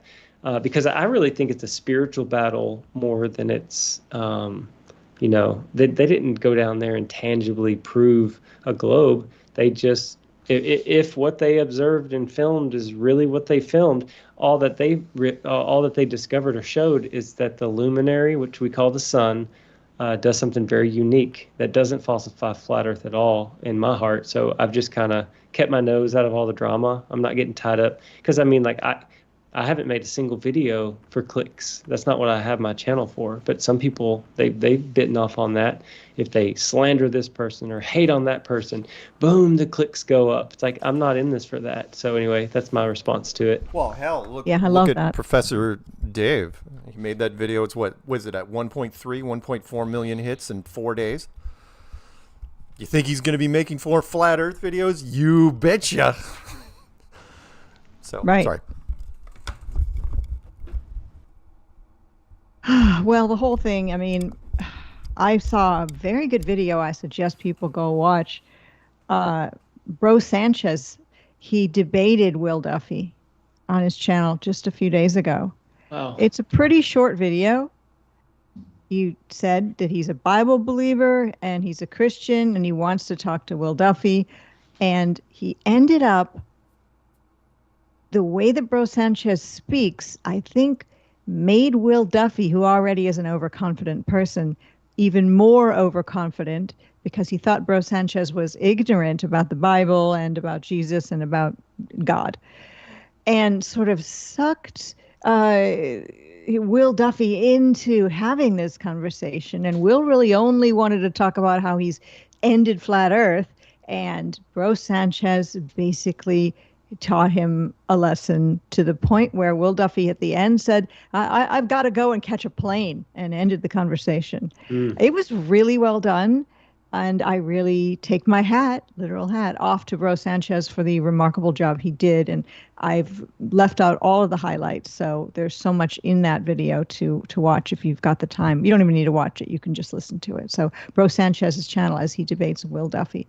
And it was really well done. Super interesting. Just all the points that he made, because he, like you said, Patricia, he was able to slide them in without Duffy really knowing where he was going until it was too late. And it was like, Duffy, you're caught basically red-handed with just having this agenda to put people down for what is your motive here. You know, it was when you should be, as a pastor, you should be, trying to save people's souls. You should be maybe feeding the congregation, helping people get off drugs, helping them find housing, and all the other things that his money and time could be put toward, which is what a pastor, one would think, would do. Why are you bothering with people that you think are idiots, flat earthers? Why don't you just leave us alone? But the way that Bro Sanchez wove this in through his narrative, it was so subtle and remarkable. With Bro Sanchez has like a deep Southern accent, and that's what threw Duffy off.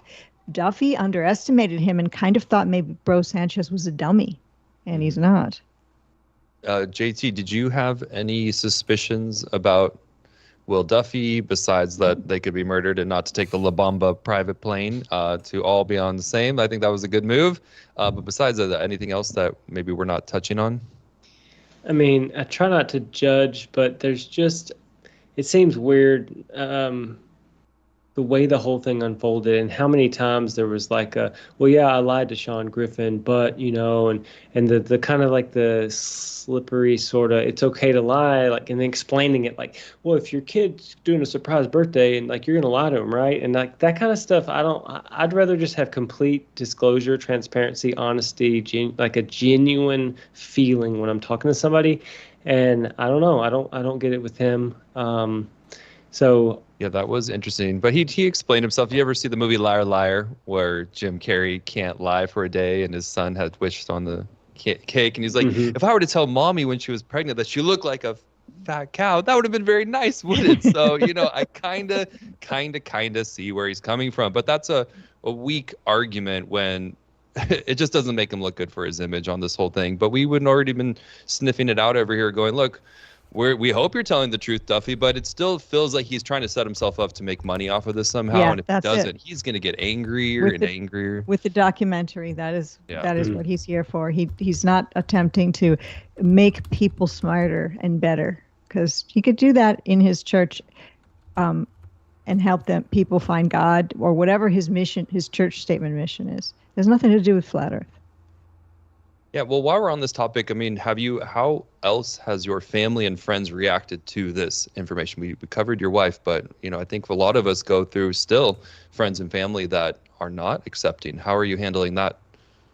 Yeah, my mom's okay with it, and my aunt, I mean, she pretty much, when I told her that the sun and the moon are the same size and closer, and they're apparent, they're not like way out in outer space, she's like, I kind of always felt that way about that, so that's pretty chill. My dad, he's a little older, definitely believed the moon landings and definitely has like a fondness for space. It's not a comfortable conversation. Like, he doesn't really want to look into any of it because he loves space, and so we just don't talk about it. Like, there's no reason for me to lose the wonderful relationship I have with my dad over, debating the shape of the Earth or even talking about it if he's not interested. Now, they're like my wife's parents, I wrote them an email because they were like, where are you going again? And I finally was like, look, I've been looking into this for a while. I believe in biblical cosmology. I can tell you anything you want to know about it. And I gave a list of some things. I think I even sent them the clues. And they didn't respond to the email, and they didn't really talk to me they didn't talk to me or ask me questions about it. But when they visited, it's kind of like they wanted to know what I was doing with my time. Like, they wanted to know why I'm doing it. Like, why? And I said, I value the truth. I want to know what's actually going on with, what's in our food, or how should we treat each other, and like all these things. There's a lot of topics. And the truth is important, right? Because ultimately, what do you think this truth does for you? Me? It sets you free. It does. I mean, okay, and this is like a major bottom point for me. When you stop fearing what another person thinks about you and what you're looking into or what you think, you should stop caring, or you should stop being fearful of that. And whenever you realize this place is amazing, beautifully made, I don't fear when my last day on earth is. I don't fear my own death now. I just have such a peace. And like, all this searching has helped me to realize that all we really have as people is this very moment right here. Because the past is gone, you're not going to get it back, and don't be scared about that. Don't focus on the past being gone, and tomorrow or even 5 minutes from now isn't here yet. So those don't even really exist, the memories or the hope. What really exists is right here, right now. And if you want to make a difference in your life, if you want to lose weight, if you want to be less depressed or feel better, movement, some sort of movement is key there. Diet's going to help. But then just that the truth that I found has set me free not to be scared of anything. And that helps a human to be just, I want to say, beautiful, because we live in a world where they program us to be divided. They program us to be angry because somebody else doesn't think just like you. And they want us to be anxious. It's almost like their energy sucks, or they're getting something from us when we're off kilter. And they don't want us to have abounding peace, residing in peace, being okay. See, half of me is totally fine if I never figure out all the questions. Now, I dig and I ask and I pursue the truth, but even if I never get it, I'm okay, because I'm residing right here in this moment with you all and with everybody in the chat every day. And that's what I'm trying to spread, is not argue about the shape of the earth, but look into it with me if you would. It almost sounds like Mr. Rogers, but just chill, man. Let's just look into it. Yeah. In fact, we all can try to suggest it to somebody, or they may become interested in what we're looking into and ask for more information. But one of the most beautiful things to me is when you meet somebody who actually wants to hear you talk about it, wants to learn about it, is open to the idea. They're not 100% convinced just because you told them it, but they're not laughing at you. It's such a beautiful, almost gift for another person to actually see you and what you are interested in and value that. And if you're in a love relationship with someone and you tell them about flat Earth and they laugh and scoff at you, it might make me wonder if they really love me. Because if they loved me, they would understand what I'm looking into is very important to me. And because they would know that I'm intelligent, or they wouldn't be with me, then maybe there's something to what I'm saying. But in some situations, some couples don't have that sort of scenario, and some friendships fall apart because of this, and family members, etc. You know, my brother doesn't believe in flat Earth, and he loves space, as was mentioned earlier in the conversation, and we just don't talk about it. It's okay. I've made the peace. I attempted in the beginning to try, but it didn't work, and I just let it go. And that's just the way it is. Yeah. And, you know, you wait for, you know, a green light go sign from someone else that you might be able to help. Well, it's nice to talk about it here. I mean, yes. And when you go to meetups, guys, if you haven't been to a meetup, I mean, really, get yourself out of your comfort zone, or figure out how to go if you're excited, and just make it happen, because it is a pretty surreal experience where you have so many barriers down, and it is a diverse group, and as we've learned from the final experiment, not everybody's perfect in this, but the ones that come together in those kinds of situations, I think, are trying to like drop judgment and be there for each other and to embrace, and it's a layer of love, in my opinion, that is hard to explain. It's like we're standing on solid ground, we're experiencing the earth in its reality. And the outside world is looking at us like we're insane, and we're like, no, look, we're just not spinning. We can see further. It's level. It's stationary, and heaven could be right above. I mean, what is so bad about that ultimately?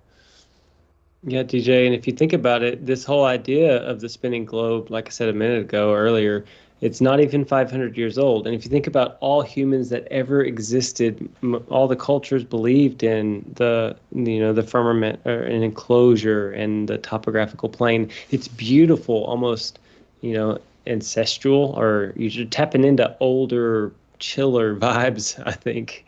Yeah. I mean, like you said earlier, we get to look at the earth with new eyes, knowing that this is our home. It was created for us.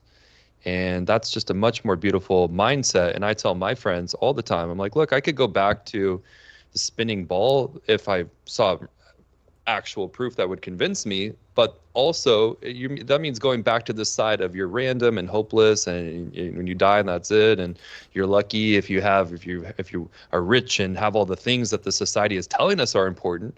And when you come to the flat side and you experience this level of the mockery, just knowing how stupid it sounds, but then realizing it's the truth, and it's just hated for the truth, and we've just been completely indoctrinated with these lies. It does give you a moment of going, okay, I can actually be a little bit more patient with a lot of people than I used to be.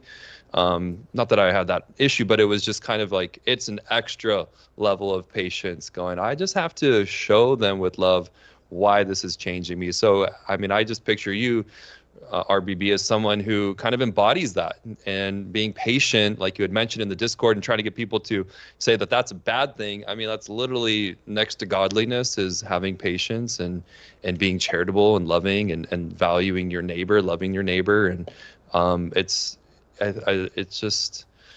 meeting people like you at those events that make it all worth it. And there was tons of people like that. So.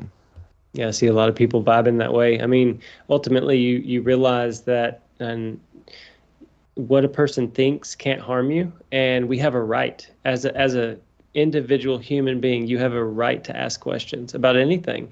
I just say it's called being inquisitive. Some people say it's good to follow the scientific method. I want to bring up. I've gotten to know a little bit Dr. Stephen Young. Have y'all heard of him? Mm-mm. So yes, biblical? Well, you go ahead. Well, it's not.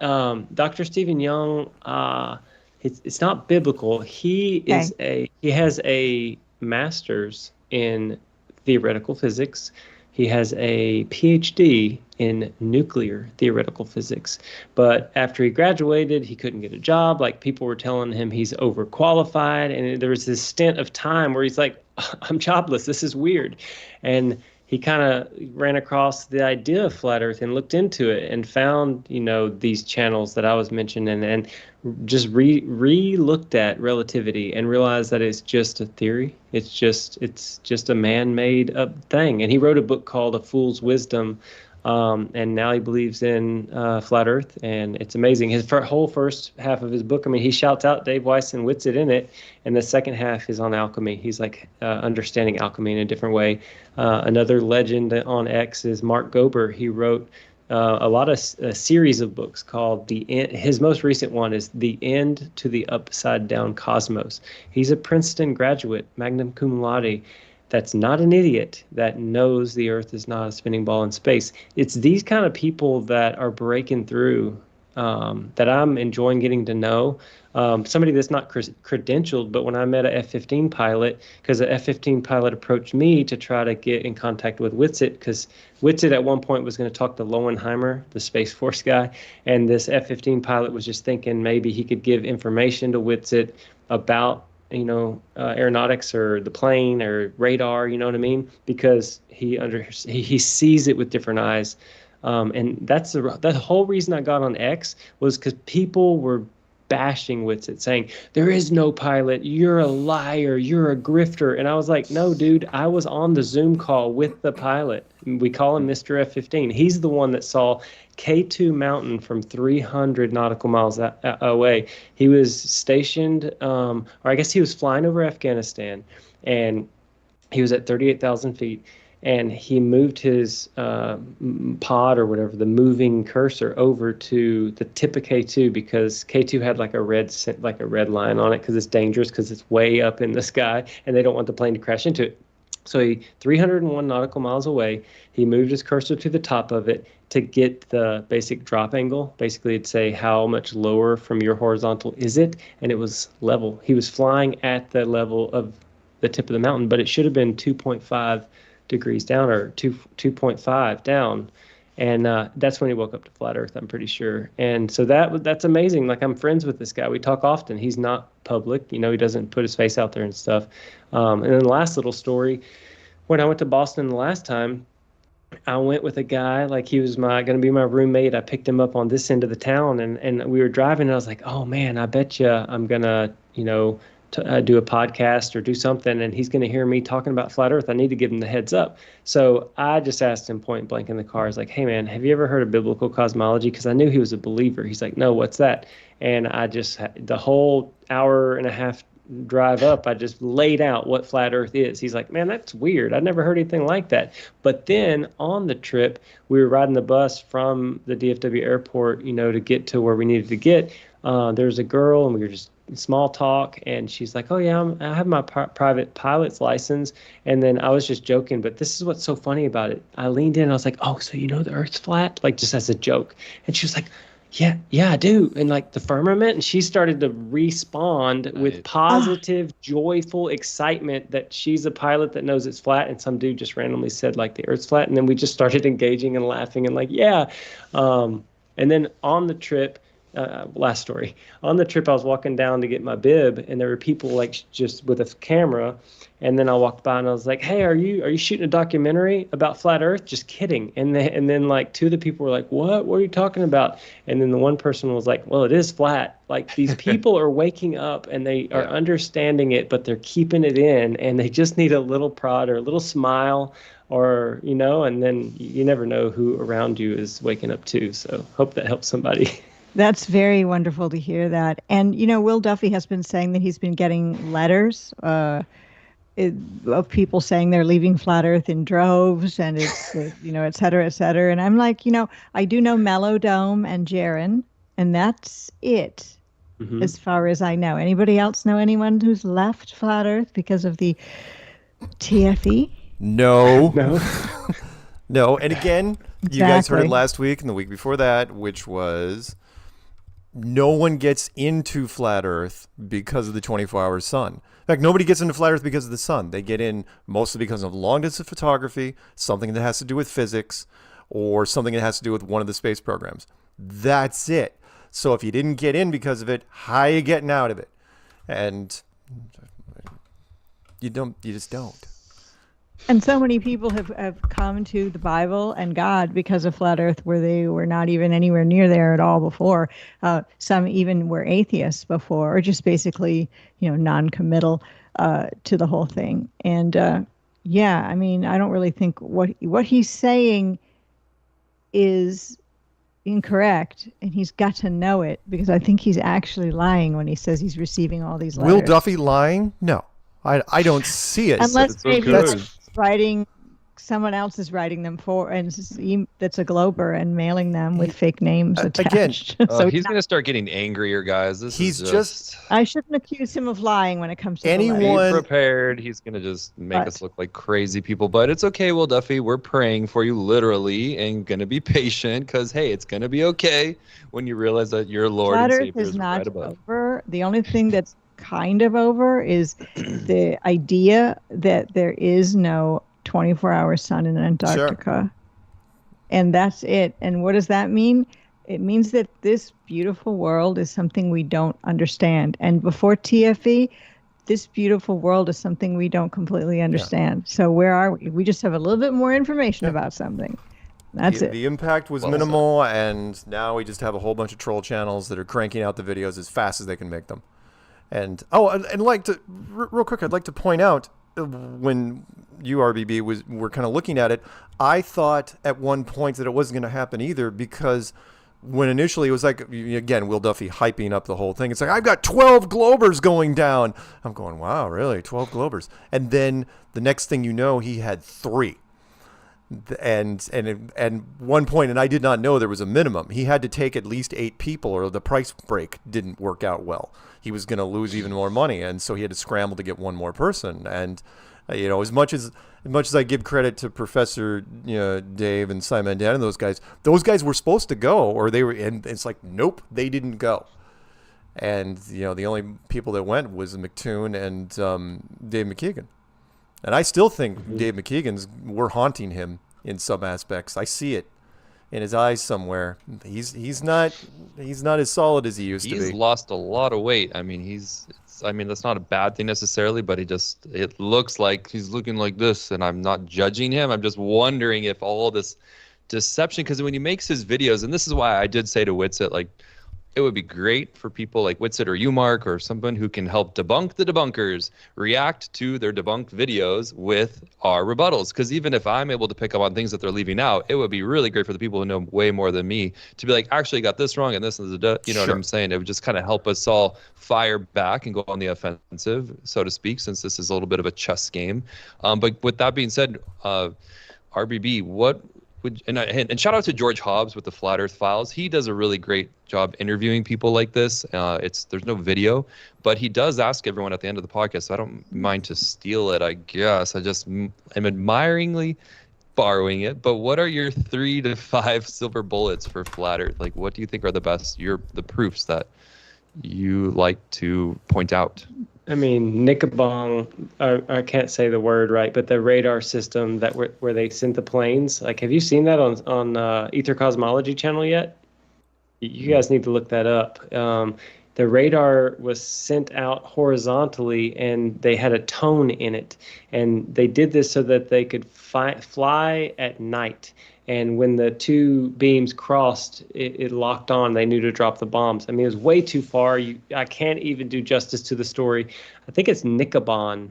But I can send links and spread it around like crazy, because it's not, there's no rebuttal to date. Like Piezo over on Ether Cosmology and Alan have tried and begged to get somebody to give them rebuttals to it. And they try things. scattering and not refraction, but they try to come up with something. It's like, no, well, that wouldn't work because if it's a globe that's curving at the said rate, there's no way that line of sight they could have gotten this plane that far. And I know I left out some details, but that's one of them. You know, the railgun is a good one, going that far, that fast, that flat. The sonar or whatever, how the whales communicate 10,000 miles. I mean, a lot of radio wave propagation just debunks. It's like first try, oh, it made it. Oh, as if it's flat, you know.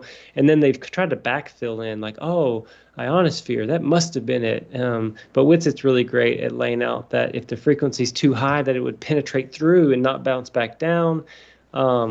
You know, that's really good. And then, of course, Michelson-Morley, that the needed 30 kilometers a second, it didn't get but like 6 to 7. And what they did detect was probably like the motions of the heavens translating down to their device, you know, because 30 kilometers a second is a ton, and it wasn't even close to that. And then that's how relativity even came to be is, you know, he made that up to fix the wound. I mean, so much of the heliocentric jargon is Band-Aids on Band-Aids on Band-Aids. When why don't you just stop with the nonsense when the scientific method has proven that we're not on a spinning ball in space?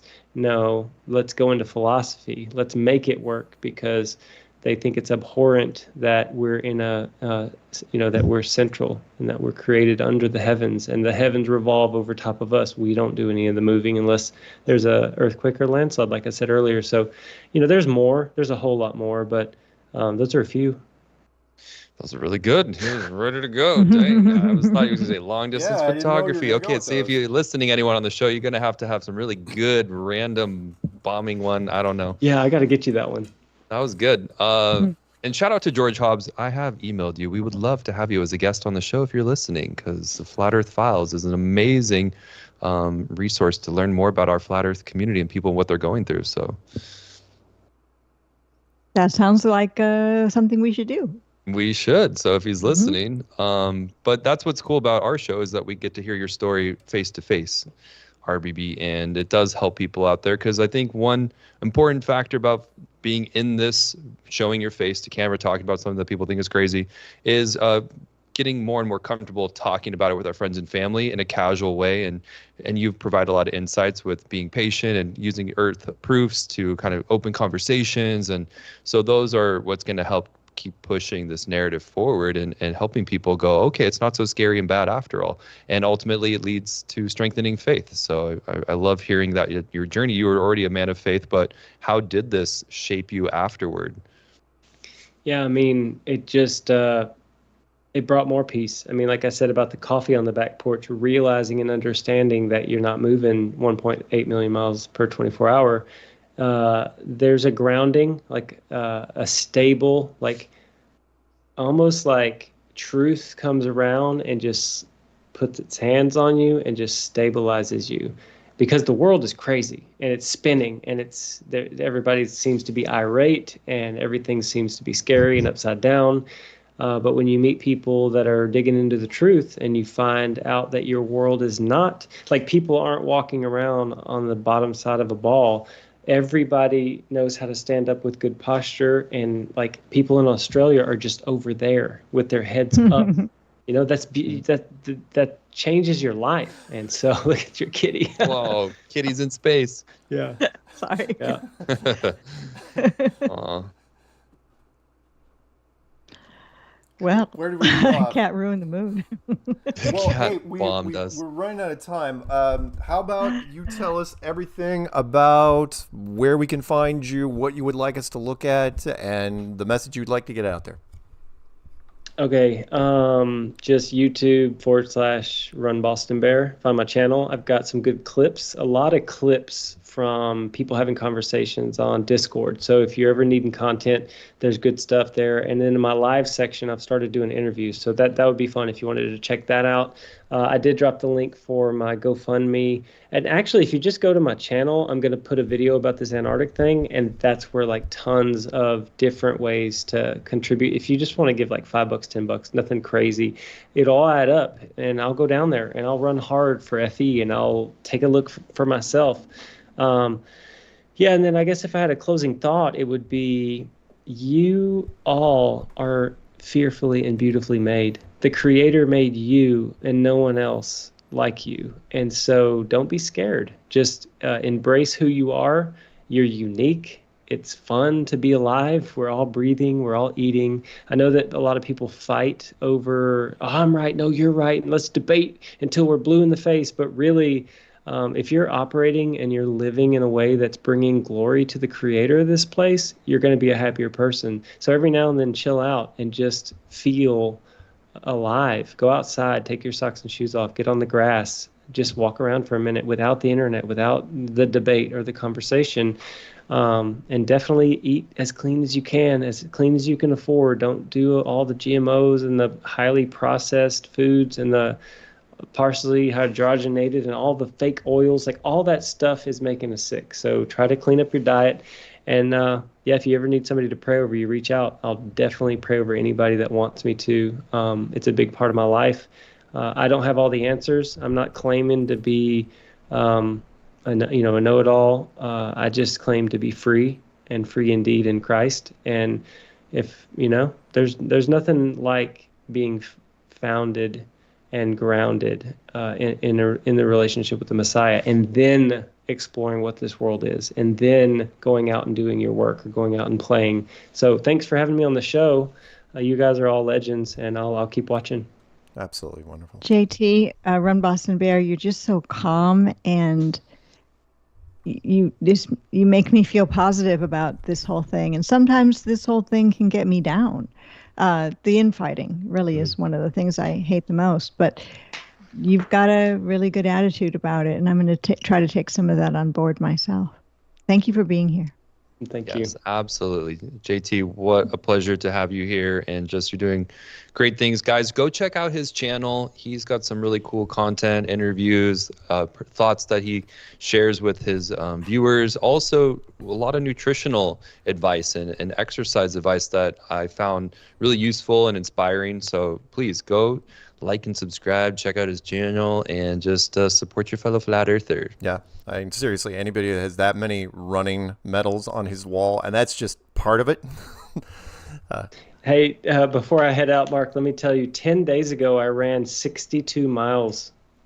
I ran 100K. It was 126,000 steps. I burned 8,000 calories. It took me 15 hours and 13 minutes and 16 seconds. I got 54th out of 233 people, and another 121 people quit. So I think another reason why I'm kind of calm is I go out there and I suffer extreme pain while running and training and going. And so then when I hear like a globe or anti-flat earther hating on me for being a flat earther, I'm like, is that all you got? Yeah, that's true. I mean, when you can do self-inflicted torture that the CIA pays top dollar for, and you willingly all day, yeah, no. Yeah, slay the dragon early in the morning, and then the rest of your day it's nice and peaceful. Shout out to you, I man. love you all. Seriously. I need to take some of that advice. Here's a quick question from Bill Keith channel. And by the way, it's Bill Keith's birthday today. So happy birthday. Okay. Happy birthday, the question Bill. is for you, RBB. Did you find Rob Skiba before or after Flat Earth? I found him after. He was in the mix. Like, I found the clues before Rob Skiba, but honestly, Good honestly, job. like Kingdom in Context really impacted me with their Investigating Babylon series, and just the whole Kingdom crew, their biblical cosmology, folks. I really had to relook at Christianity all over again, because everything has to be looked at, because what they just feed you, I don't think all that's right. So there's some good people. And then, I take these with me. These are you a blue dot. And if y'all ever need to use the code RUN, and if you want me to buy the app for you, just email me at runbostonbear@gmail.com, just to a set amount. Like, eventually I'm going to say, hey, I can't buy any more of these, but I have some codes. If you have an Android, I'll hook you up, or I'll just buy you the gift on the Apple, because I think his app's great. It's secure. I talked to him the other day. You don't have to worry about data privacy. I mean, I never even got off the app. Like, it's a great one. It's got a lot of good resources. Nice. So hit me up if you want me to buy you the app. Cool. All right. With that, What, Patricia? You were opening your mouth for a half second. What did that mean? I was just going to say this show has filled me with a real calm sense of happiness. Aww. I feel the same way. Thank you for having me. No, seriously, you're a breath of calm air. It was really nice to Yes, nice exactly. to feel it. Especially after like the inauguration, which is a breath of some kind of stinky air. After watching the Paul brothers at the ball. Yeah. Oh man. Yes, great interview. Yeah. RBB, thank you so much for coming on and just doing what you're doing. You're an inspiration. And thanks to the chat for being here. We appreciate it. So give the video a thumbs up. And there will be a link in the video where you can donate to Run Boston Bear to get him to run in Antarctica. Subscribe to his channel. Right on.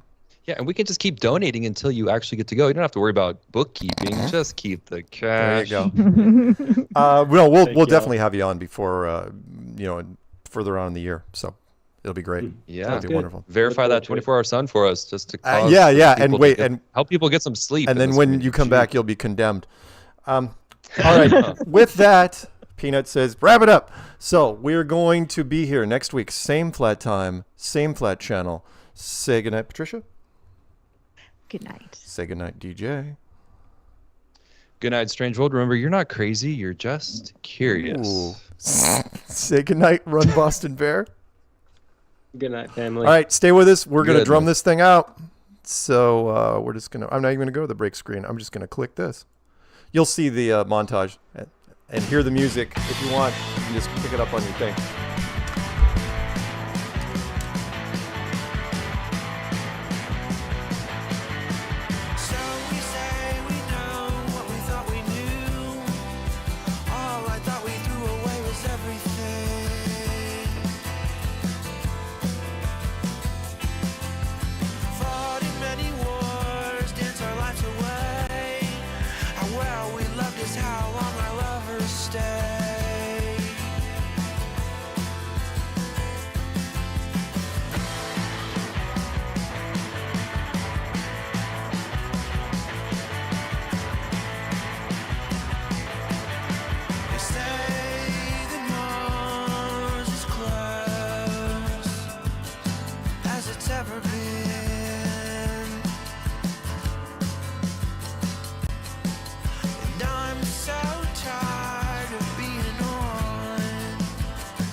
Headphones, otherwise you're dancing to no music, and it's like 10 seconds off. Really? Well, every time for me.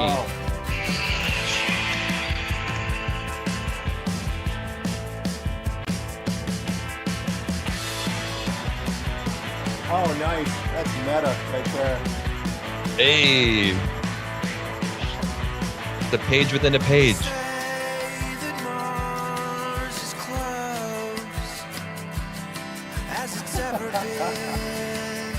Oh, I should just have it zoomed in on me. Everyone would be like, that's typical. It's just me.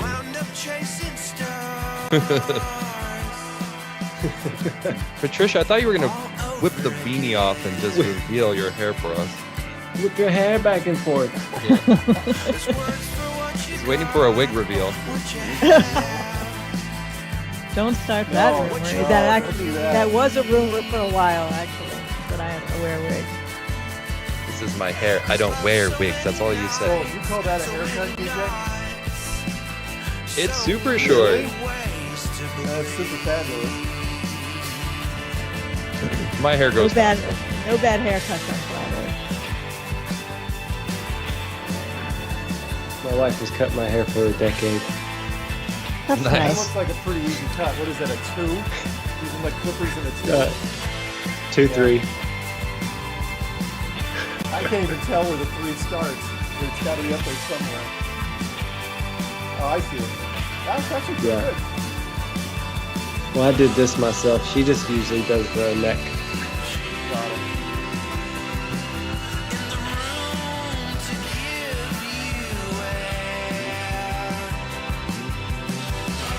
Alright, coming up to the end of the song, and then we'll run the clip. Stay with us. So. Perfect.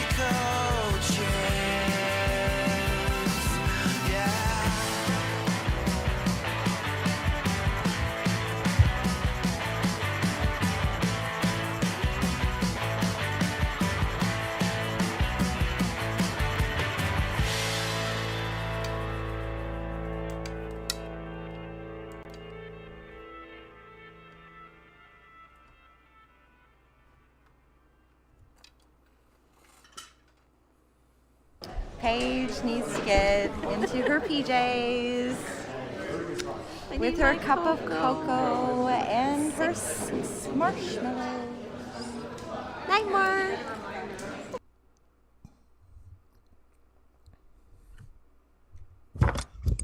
Mike Jack. Jack. You realize it's the same link every week. It never changes. Yeah, I know. I should paste it somewhere, I think.